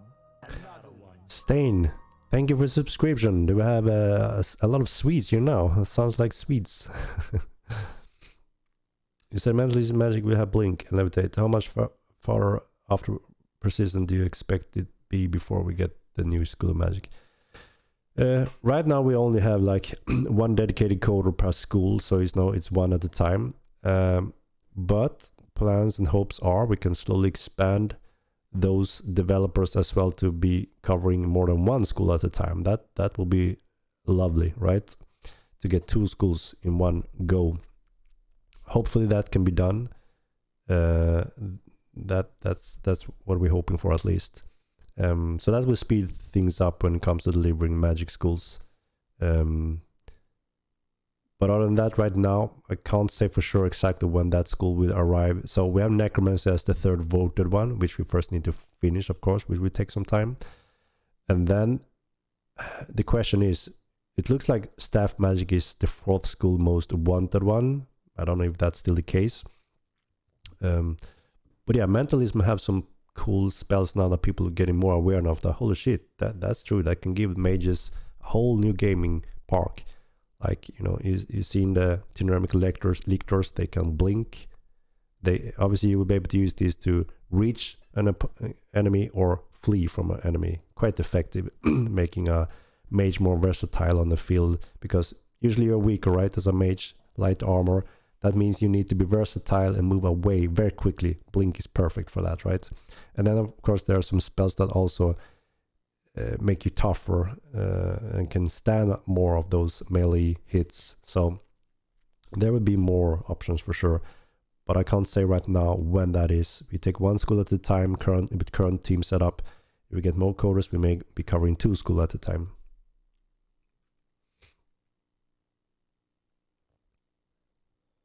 Is this armor coming in December roadmap or just Mage armor? So this armor should be coming in, yes, December.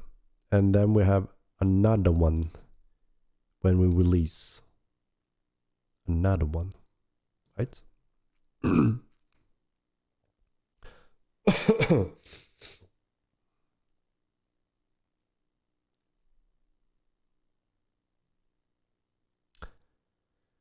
Stain with the gift to Linskog. I'm so behind in the text here.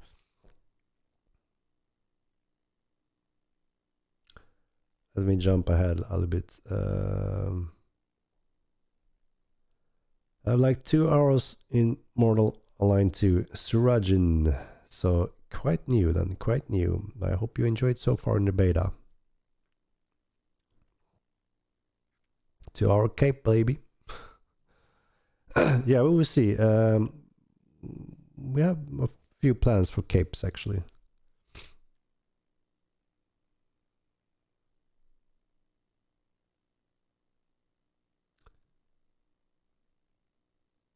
This cape is part of this whole set. So we create everything in a set. Everything comes with either a cape or something else than a cape, but a common thing is some type of cape. And this is currently the Mage cape. A pay for dev to start staff magic now. Yeah, staff magic gonna be a cool, interesting school, and obviously completely new to Mortal Online. It wasn't in the first game either. There's some cool things for staff magic for sure.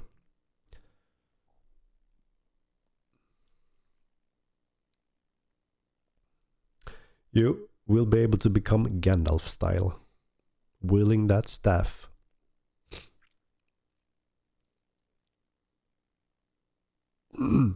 Animism is also a very cool school. I mean, there's many cool things. Almost every school have a very exciting spell to me personally. So there's no doubt that there will be something for everyone when it comes to enjoying some magic.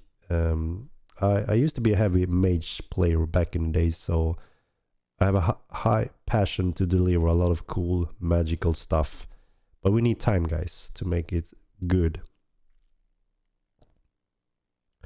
Another one.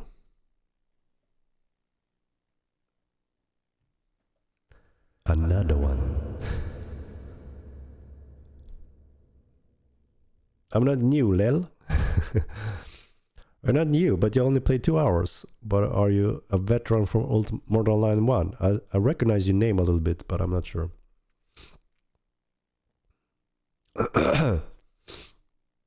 Yeah, Elementalism was a cool school. It was cool in Mortal Online 1 as well, and of course it would be even refined, even cooler in Mortal Online 2. Controlling the weather is pretty badass, right? How many MMOs can you control the weather? Change it from a snowy day to a sunny day, just waving your hands in the sky, showing the citizens your power of controlling the weather.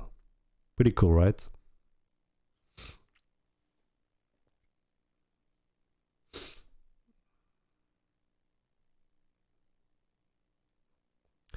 What magic could enchant items? So there's a few spells that handles now I may be revealing some secrets, but I mentioned where you could put a dragon or demon to sleep and possess its power into an item. I don't know if I mentioned that a little bit, right? And there are some specific spells that allows you to do this. And then there's the traditional enchanting that you need, proper skill setup and knowledge about how you can do that on a more normal basis. And then there's those specific cases, like I said, when you actually bounce something from a living beast.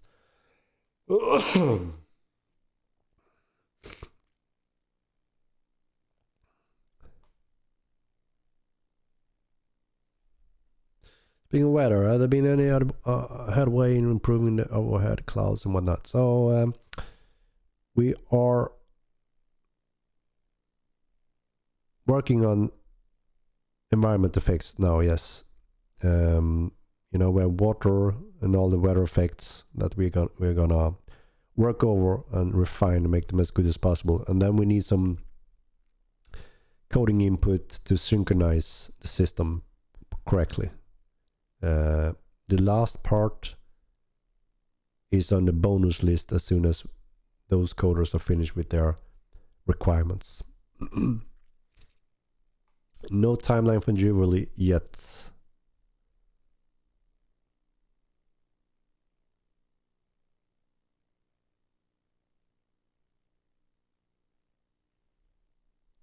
And plans to shake up the world a bit more. I mean, the world is so much larger, and there it's like a real world, right? We don't plan to rearrange the terrain much more than it is now. We're happy with that, but what you can expect to see is a lot of dungeons, caves, and underground systems being hidden or in plain sight in many areas of the continent. We have a very cool concept with one specifically dungeon that's gonna look spectacular from a distance. Hope you'll like it. We'll get more light producing spells. Yes. There will be a few different types. One is like you can have a light source in your hand or above you a little bit, and another is you can have a light source on your staff if you're a staff mage. There's alchemy that allows you to magically see better in darkness as well. Those are some of the options other than, you know, pure torches, lanterns, campfires.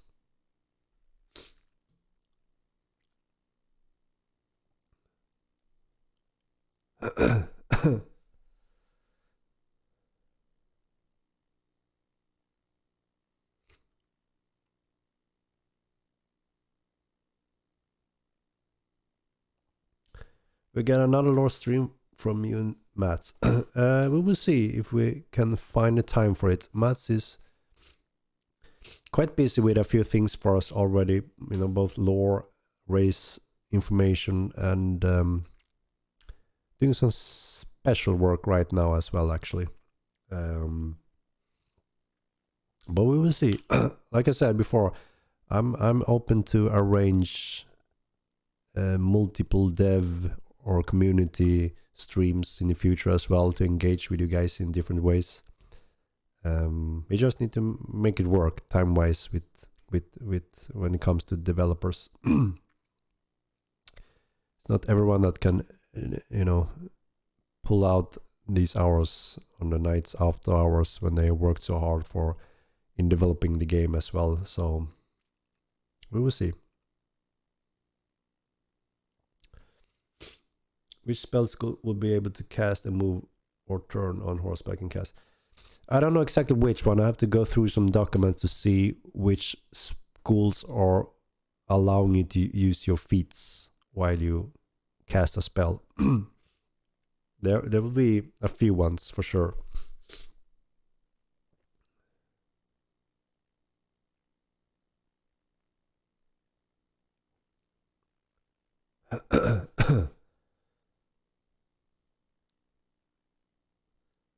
Can we have belt mounted lanterns so we can light places up and keep our hands free? Yeah, we're working on something like that.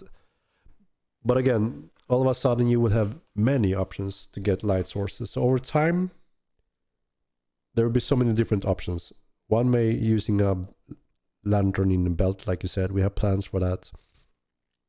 One that is in one of our upcoming patches, you'll be able to place campfires on the ground to light up a decent area. And then, like I said, different spells and components will also offer different types of light sources and strength. Surprised you can do it, Henrik. Glad to see a CEO involved in the community. Yeah, I mean, I obviously have high passion in this project. It's a baby of mine. I started so many years ago, so it's very close to my heart, obviously, and I care so much about it. And so it just automatically brings us this as well, because, like I said, I care about the game, and the game can't be there without you guys. So how do I express and show that, and how do I get this more personal tie with you guys that also are the players, like, you know, the keys. So for me this is like enjoyable and valuable, and a good time to make awareness of the game as well. Once a week. It's been working very well so far. Building the viewers and engagement, and it's a good way to new and old players to ask their questions and give feedback. So I think there's a lot of good coming from these streams, and as long as you guys are interested in continuing, I will do my parts in covering it. Samas in the More Than One news interview with his sword. What materials was it made from? Good question. I think it was a common steel greatsword, something along that. Indeed, it was a cool video when he was out in the forest talking with the media guys using his sword.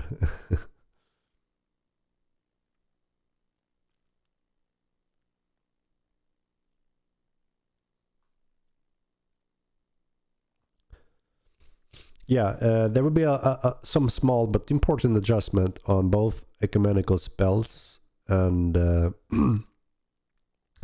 more adjustment on animals, creature weakness against magic. What's up? I missed some. Yo. You missed a little bit indeed. We're getting closer to ending tonight's stream here, but you can always rewatch it. We've also been looking into if we could put these streams on the website afterwards with some highlights. So for those that missed things or wanna, if someone asks about housing, you can always say, go to the website and look on the housing stream, and there's some highlights and video of that. I think that could help the community to watch it if they are not able to watch it live. Can I get a link of this video? You mean the house streaming or this one? Yeah, like I said, my hopes are that we can put them on our website. You see that on our website we have a new streaming link section, right? My hopes and plans are that we can quite soon put all these videos on YouTube and link them there with some highlights, so you can go straight to the goodies when it comes to the different topics we are covering. So it will be more informative for many people that haven't been able to tune in live. But yeah, they are on Twitch TV as well for I don't know how many days. But yeah, we're gonna save them on YouTube as well.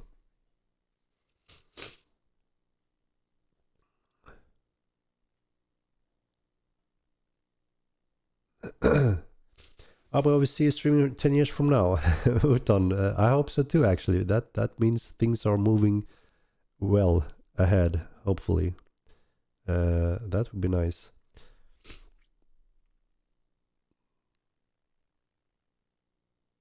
It's a game that has content, but the players are the best source of content. Give us an empty world and we will make it a game. Give us amazing feature and you will create the best MMO ever created.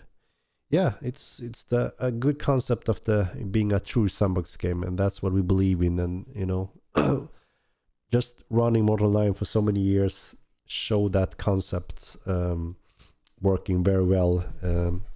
Obviously, we go through the issues with that first game that we are addressing this time around. So yeah, I really hope that we will together delivering one really solid, one-of-a-kind true sandbox MMORPG that will hit the market with storm and remain on the sandbox category for many years to come.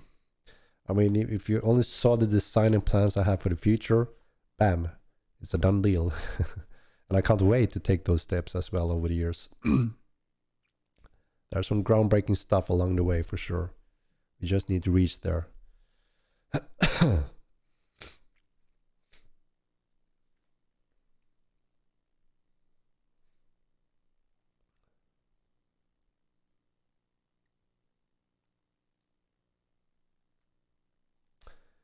This is my star citizen. What do you mean? Yes, lightning freaking love it. This is my star citizen.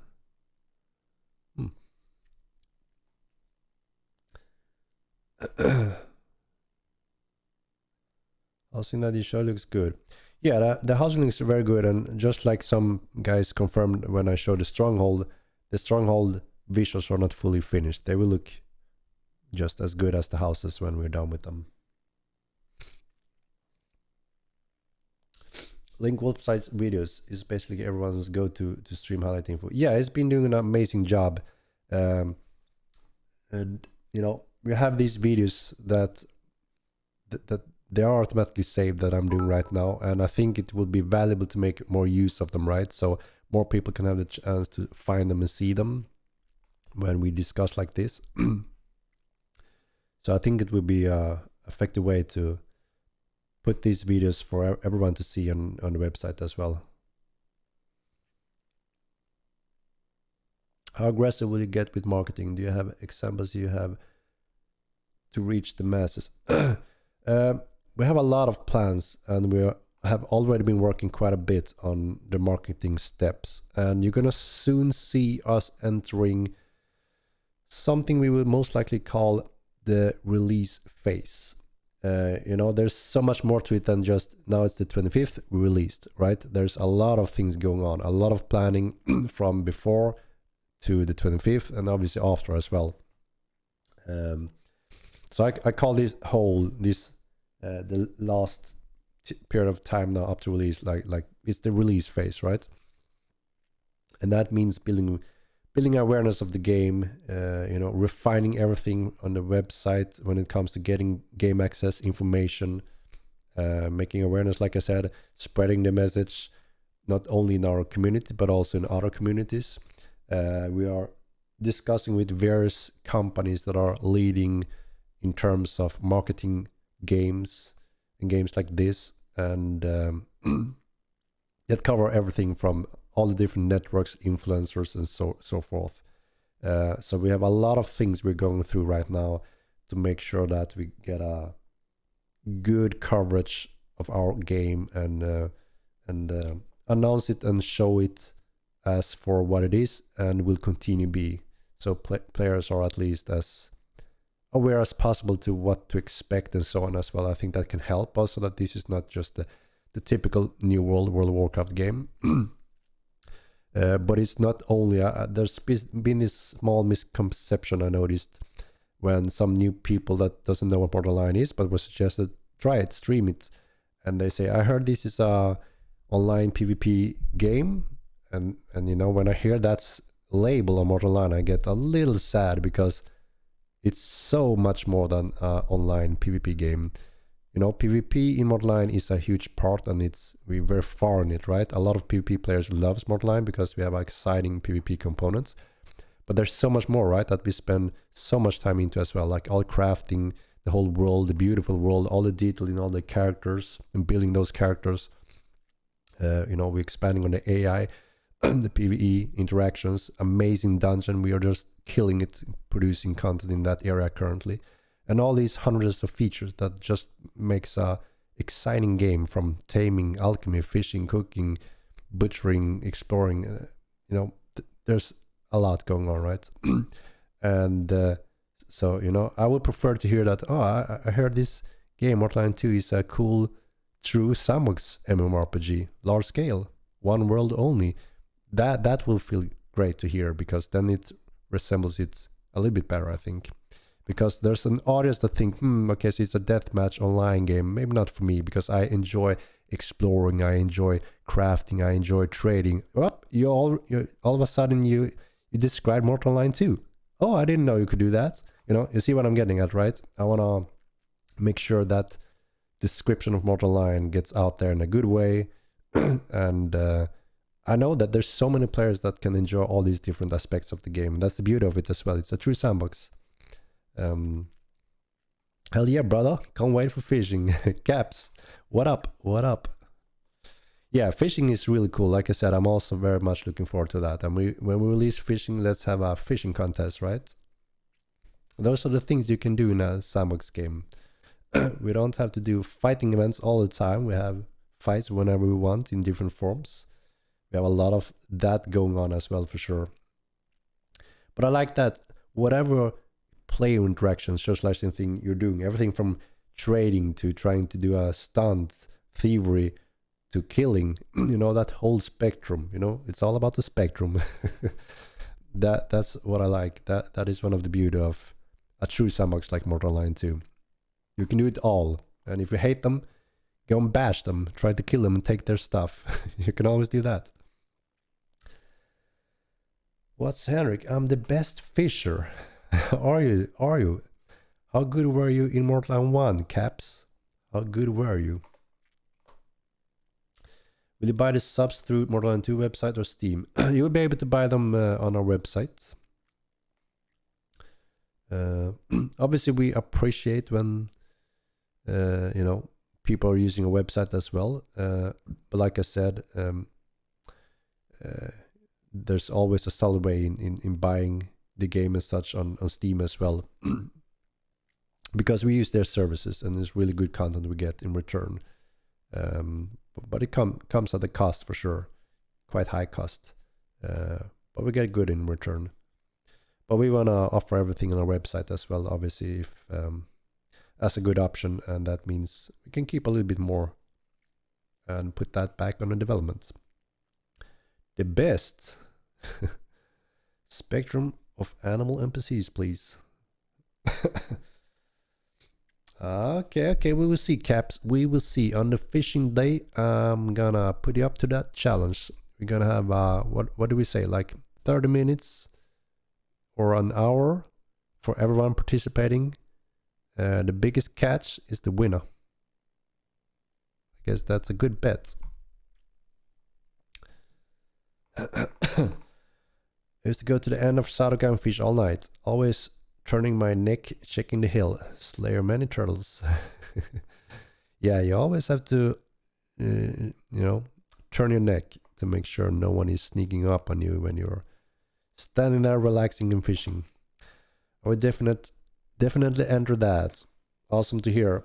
I think we will have a good amount of people wanting to participate in our upcoming fishing events contest. That would be fun. No timeline yet for jewelry. Sorry, I don't have a time frame for that.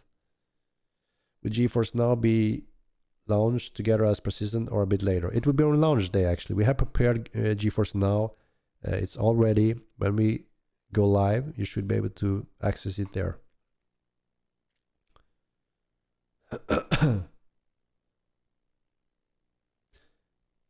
I plan on adding NPC dialogue system for being able to converse with guards. Yes, you already have the voice system in place where guards say things to you depending on your standings, which is really cool. We only have it for the Generic Empire and what more? I think the Kalar, what they're called, their nation. But obviously we want to expand that on all of them. And there will be more of that, Just a little nice feature we had in first game was that you could ask a guard, where's the bank? And he says a few meters to your south. Quite useful and cool. And yeah, we have the task system, more expanding on that. So that it will expand on slowly. And thinking bio-auras.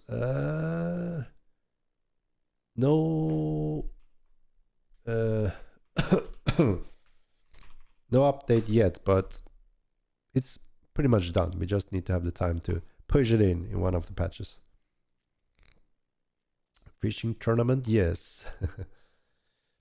Yeah, let's have one when we patch it.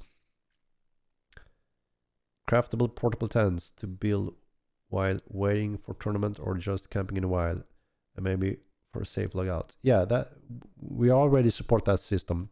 We just need to build a component. What does what? We have the campfire as the first one, and then we have other types of functions that you can be able to build and deploy on the ground. Just want to be a nomad and live out of a tent, fish, make food, etc. Surajin, you will be able to be that nomad in Mortaline 2, no doubt. Put a task tutorial in Haven to teach new players to go to the tavern for task in mainland. Yeah, so the function we use on Haven, the tutorial system, is pretty much the task system. It's just that when you finish the tutorial on Haven and you meet a task NPC, you kind of get similar thing. So hopefully that will be a good transition, that they know that okay, I can do these missions similar to my tutorial missions. But yeah, it's the tasks that there will be different type of tasks and there'll be more over time as well. So yeah, we want to introduce them for sure, to make sure that if we don't know what to do when you left Haven, that many new players didn't when they started now, we want to tell them that you can always do job by these task NPCs at least, and that will get them around the world a little bit, and sooner or later they will be engaged in different fields, no doubt.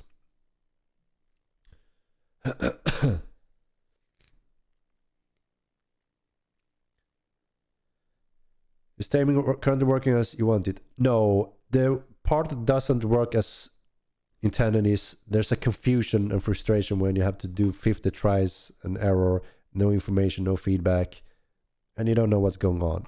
We went back and forth there a little bit now when we implement the system for it, how it should work. The next step now that I'm missing is we need to make it clear that, okay, I may have this small chance in trying it.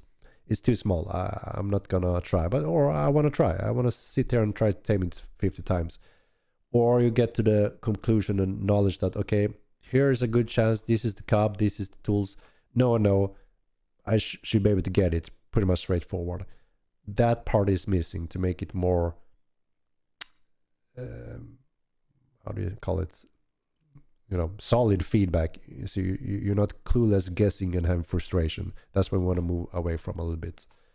I would say that is the biggest thing in terms of how, when it comes to taming.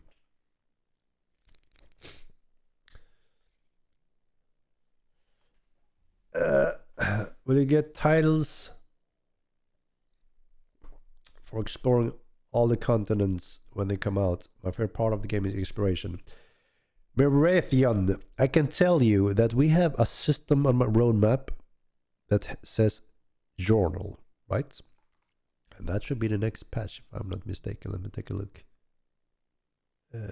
No, shit. That is the end of December. And that system, it's a beauty. It's a beauty. So what that is actually you have a journal in game that collects your discovery. So if you're an explorer, this is your feature. It will tell you your progression in the exploration of whatever you managed to discover. Everything from continent to cities, flora, fauna, places, hidden things. And while you find them in real life, your character also pretty much takes notes of that. And you can keep track on that. This is something we are expanding on now to try to also give some information. So you can keep some information about whatever you found and your character's knowledge about that.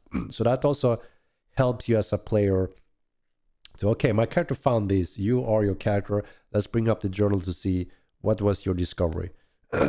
So we have that section, and we also have this manual section where you can write whatever you want. So you can easily write, this character, Jesse Lightning, stole me or robbed me in 10 golds or sold me something crappy and he ran away.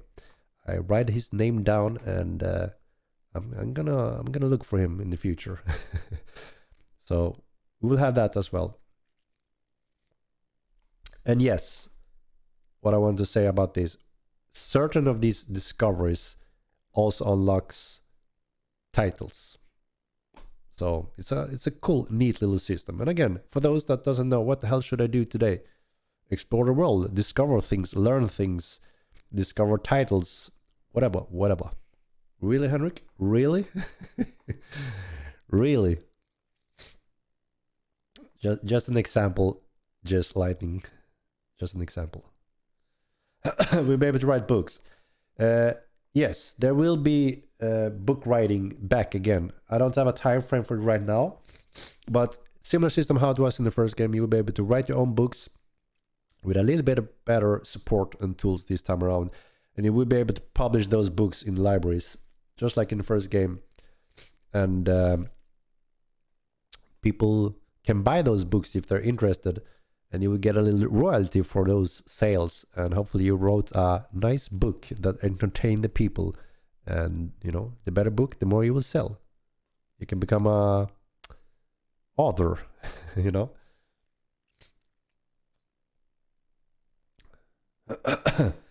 We get some Mage titles. Yes, we are working on a huge list of titles in all categories. Obviously, we won't be able to cover them all from beginning, and we also won't most likely have them all from the beginning, because the more content and features we add to the game, new titles comes along with that, like, you know, new magic schools, for instance, and such.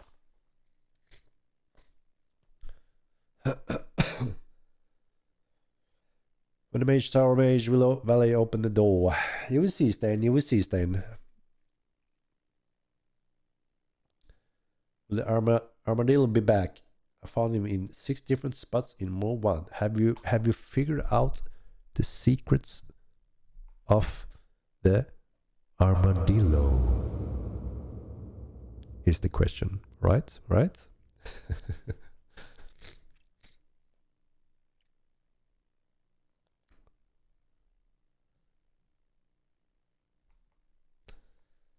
Really start hunting it down everywhere. Yep. No, I haven't. I see. There's a few secrets in the first game that was never discovered or explored or solved, as some of you may know. Most of them will pass over to Modline 2, and there will be more of them. We'll be able to train pets in stable like Modline 1. Yeah, most likely. We have breeding functions coming later on, but we, like I mentioned before, we're going to refine those and make sure that it doesn't remove or steal value from the tamer profession. So both of those professions will have good value and interesting things to go deep at, make a living, and yeah.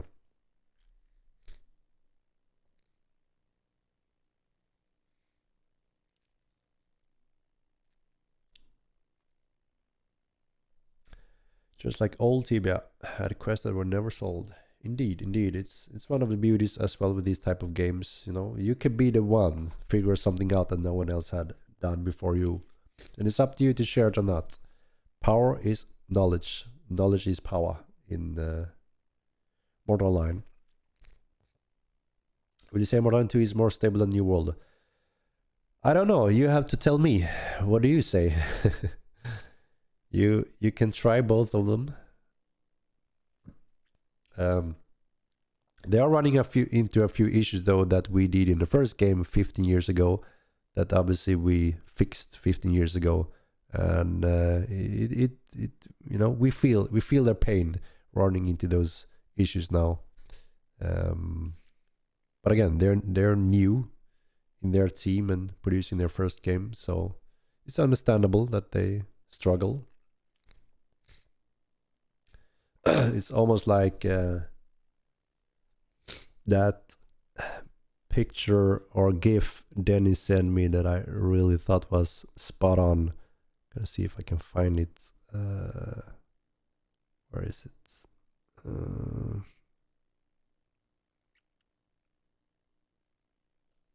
Does it work in here? I don't know.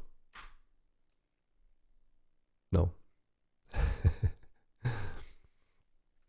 But yeah, when we talked about some of the issues they run into, he sent me that GIF and it kind of nails it. It nails it.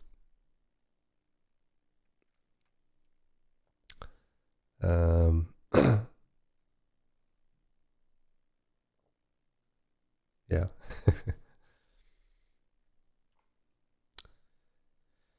Okay, play the game. Yeah, we're currently in closed beta. There are ways to get into that beta if you want to, you know, get into it now, make a donation and participate in a beta. And as thanks, you also get the game on release with a month included. Click and drag it on the screen. I don't.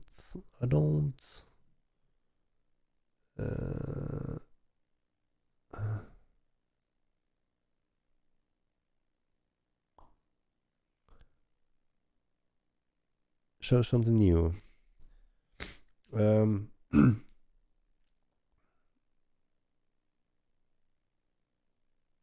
Yeah, I don't have too many tools set up, so I can't show quickly too many things. But yeah, I only have these two screens to show today on the new stuff coming in our upcoming patch. No, the game won't be free to play for very important reasons, and if you are looking for a very high quality true sandbox MMORPG experience where you have access to everything and you can become the freaking king and do everything without limitations, we can't have free to play model in the game. So, you know, that is the cost for it, and in return you will get a pure gaming experience rather than lockdown content, limited content, and fluffy things to buy or powerful things to buy, which is the downside with free-to-play models. They need to earn their money some way, and we strongly believe that our game will benefit greatly from offering you the best quality experience rather than lock content behind microtransactions. So I hope that makes sense and make at least interesting in evaluating if that there's something into that, and maybe this game will offer something unique.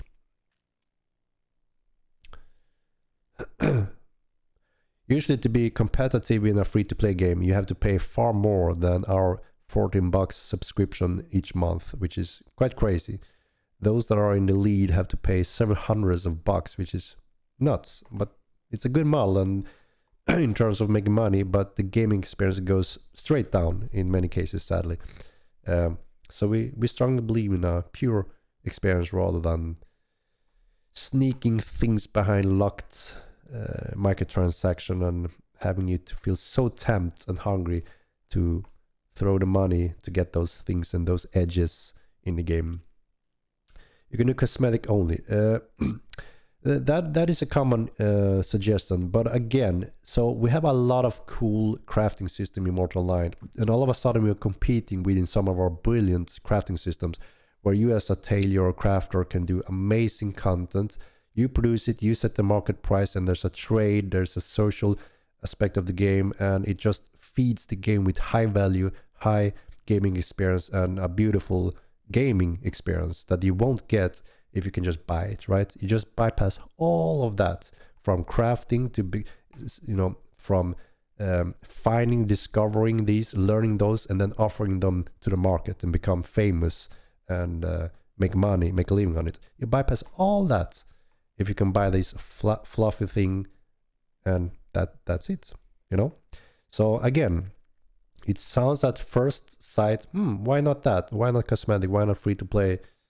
I hear you, and we understand why, there's many popular games that go that route, but they're also heavily designed to be supportive of a microtransaction payment model.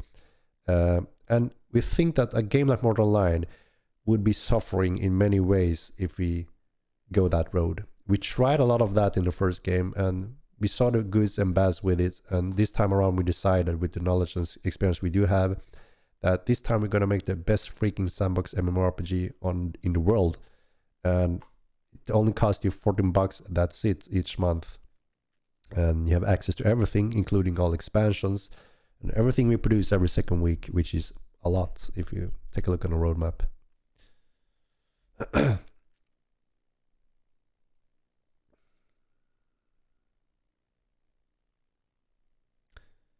Could potentially also go the crypto and NFT road and get money from secondary royalty sales. It's also a bit specific or a gray area. First of all, Steam doesn't allow it for some good reasons, and we plan to release on Steam, so that is obviously the first obstacle we will face there. So it's tricky, but like I said, we have a very perfect and clean vision and plan for Mortal Online 2, and now we are, building that piece, putting those together, and making all that information available for everyone to see. Okay, this is quite a unique MMORPG, unlike many other games, and this is what you get in this game, and what you can expect from it now and in the future. This is an ever-evolving MMO for many years to come. Yeah, a lot of people are talking about NFT and crypto in games right now. Everyone is buzzing. I get like 3 mails and text messages every week. Henrik, you're in the gaming industry. I have these ideas behind NFT stuff, and I keep hearing it left and right. So for sure, there is some excitement in it. The question is how it will turn out in the future.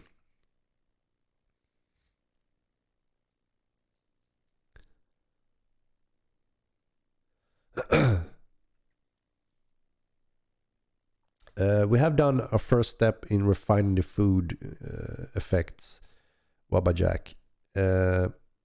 We have made it that it's much more valuable to cook, invest skills and cook your dishes rather than eating it raw, which that difference was too small.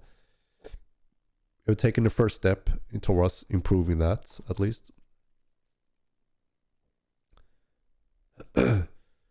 Almighties, feel better, buddy. I hear stuffy nose. Yeah, sorry if I sound too bad. Sorry about that.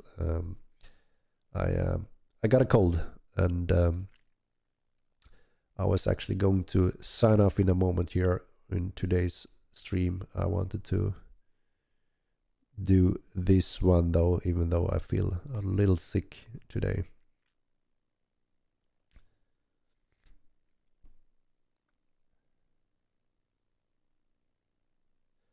I plan to make craftable items that unique. Are there additional customization layers on top of the base design I'll be showing you? So yeah,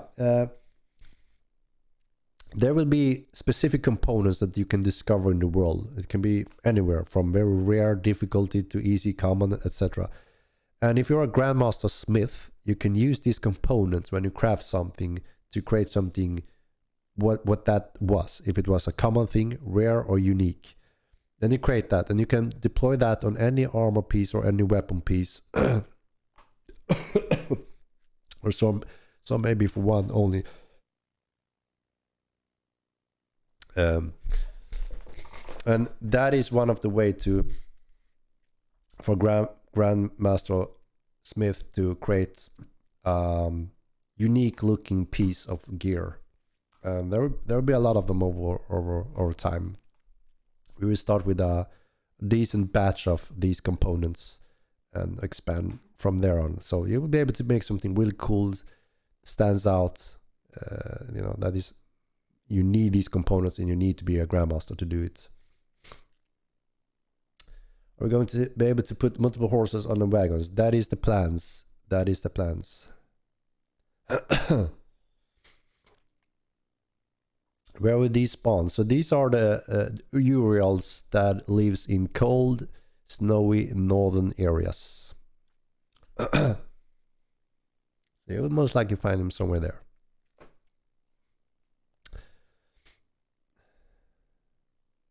Not really any cooking crab without adding anything. Still best hit point food.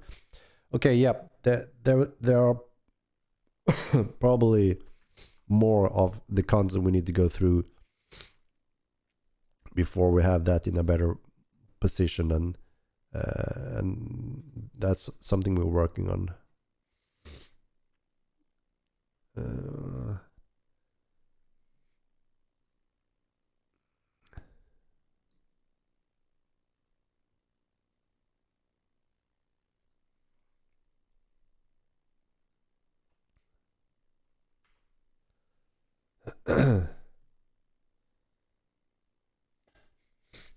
Will buildings show aging or show damage from siege? Yes, there will be fractal destructible pieces flying off when you hurt them in certain amounts, and there will be stages where you see, okay, now it's getting falling down and getting worse and worse condition. That is what we're working on right now to see at what level can we push it to. Again, also comes down to a balance and cost, obviously, but we want to make that visually interesting, that you can see, okay, it's halfway down, or it's just barely scratched. You're going to see some representation of that. Can you ride those suckers? You will be able to, but not initially. And you most likely should be a small clade to suitable ride it, or you will just stand over it as a thirster with your leg on the ground. Snowy biome indeed. The cold biomes. And in buy order to broker, yes, we will soon.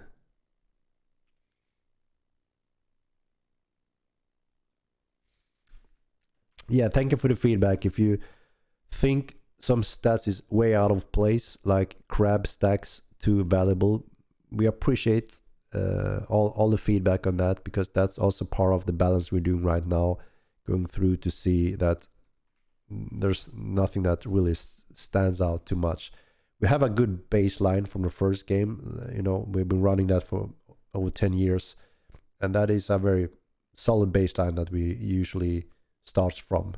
But if there's could be a mistake, you know, on our end or a bug, then it's very appreciated if you report it or give that feedback to us, so we can address it now in the beta. And plans for more weapon types. Yes, there are many plans for many types of weapon groups. Skites is one of them, yes. Nudaji, I'm not exactly sure what type that is, but flails. We do want flails, but they come with an obvious challenge, which is the chain, right? We need to see how can we solve that to work reliable. So it's a little too early to know for sure on that one. We also have crossbow as one weapon group, throwing weapons as one weapon group, fist weapons, more over time. Oh, I'm starting to feel even more sick now during the late nights. So I think that this will be it for me before I can't speak anymore.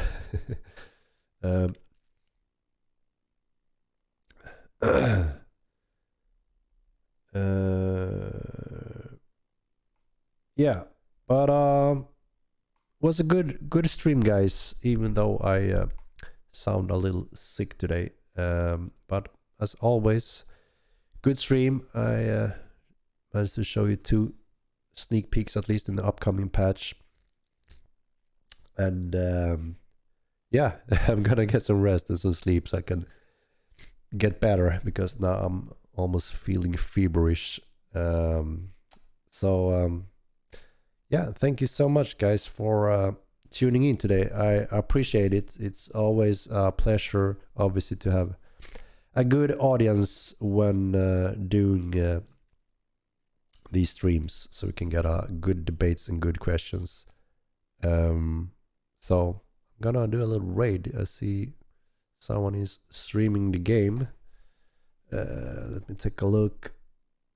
Drink tea. Yeah, I've been drinking quite a bit of tea. It helps a bit in the throat with some tea and honey. That is helpful. But yeah, I need to get some sleep as well. It's difficult when the throat hurts too much. But hopefully better tomorrow. So alright, guys, thank you so much again for your tuning in, and I hope to see you in the next stream, and hopefully we will have some more plans prepared for the upcoming stuff, so you guys can be, you know, see the plan for upcoming stuff, and hope you will tune in. Have a very good night, and I will see you in the next one. Sweet dreams. Have a good night. Thank you.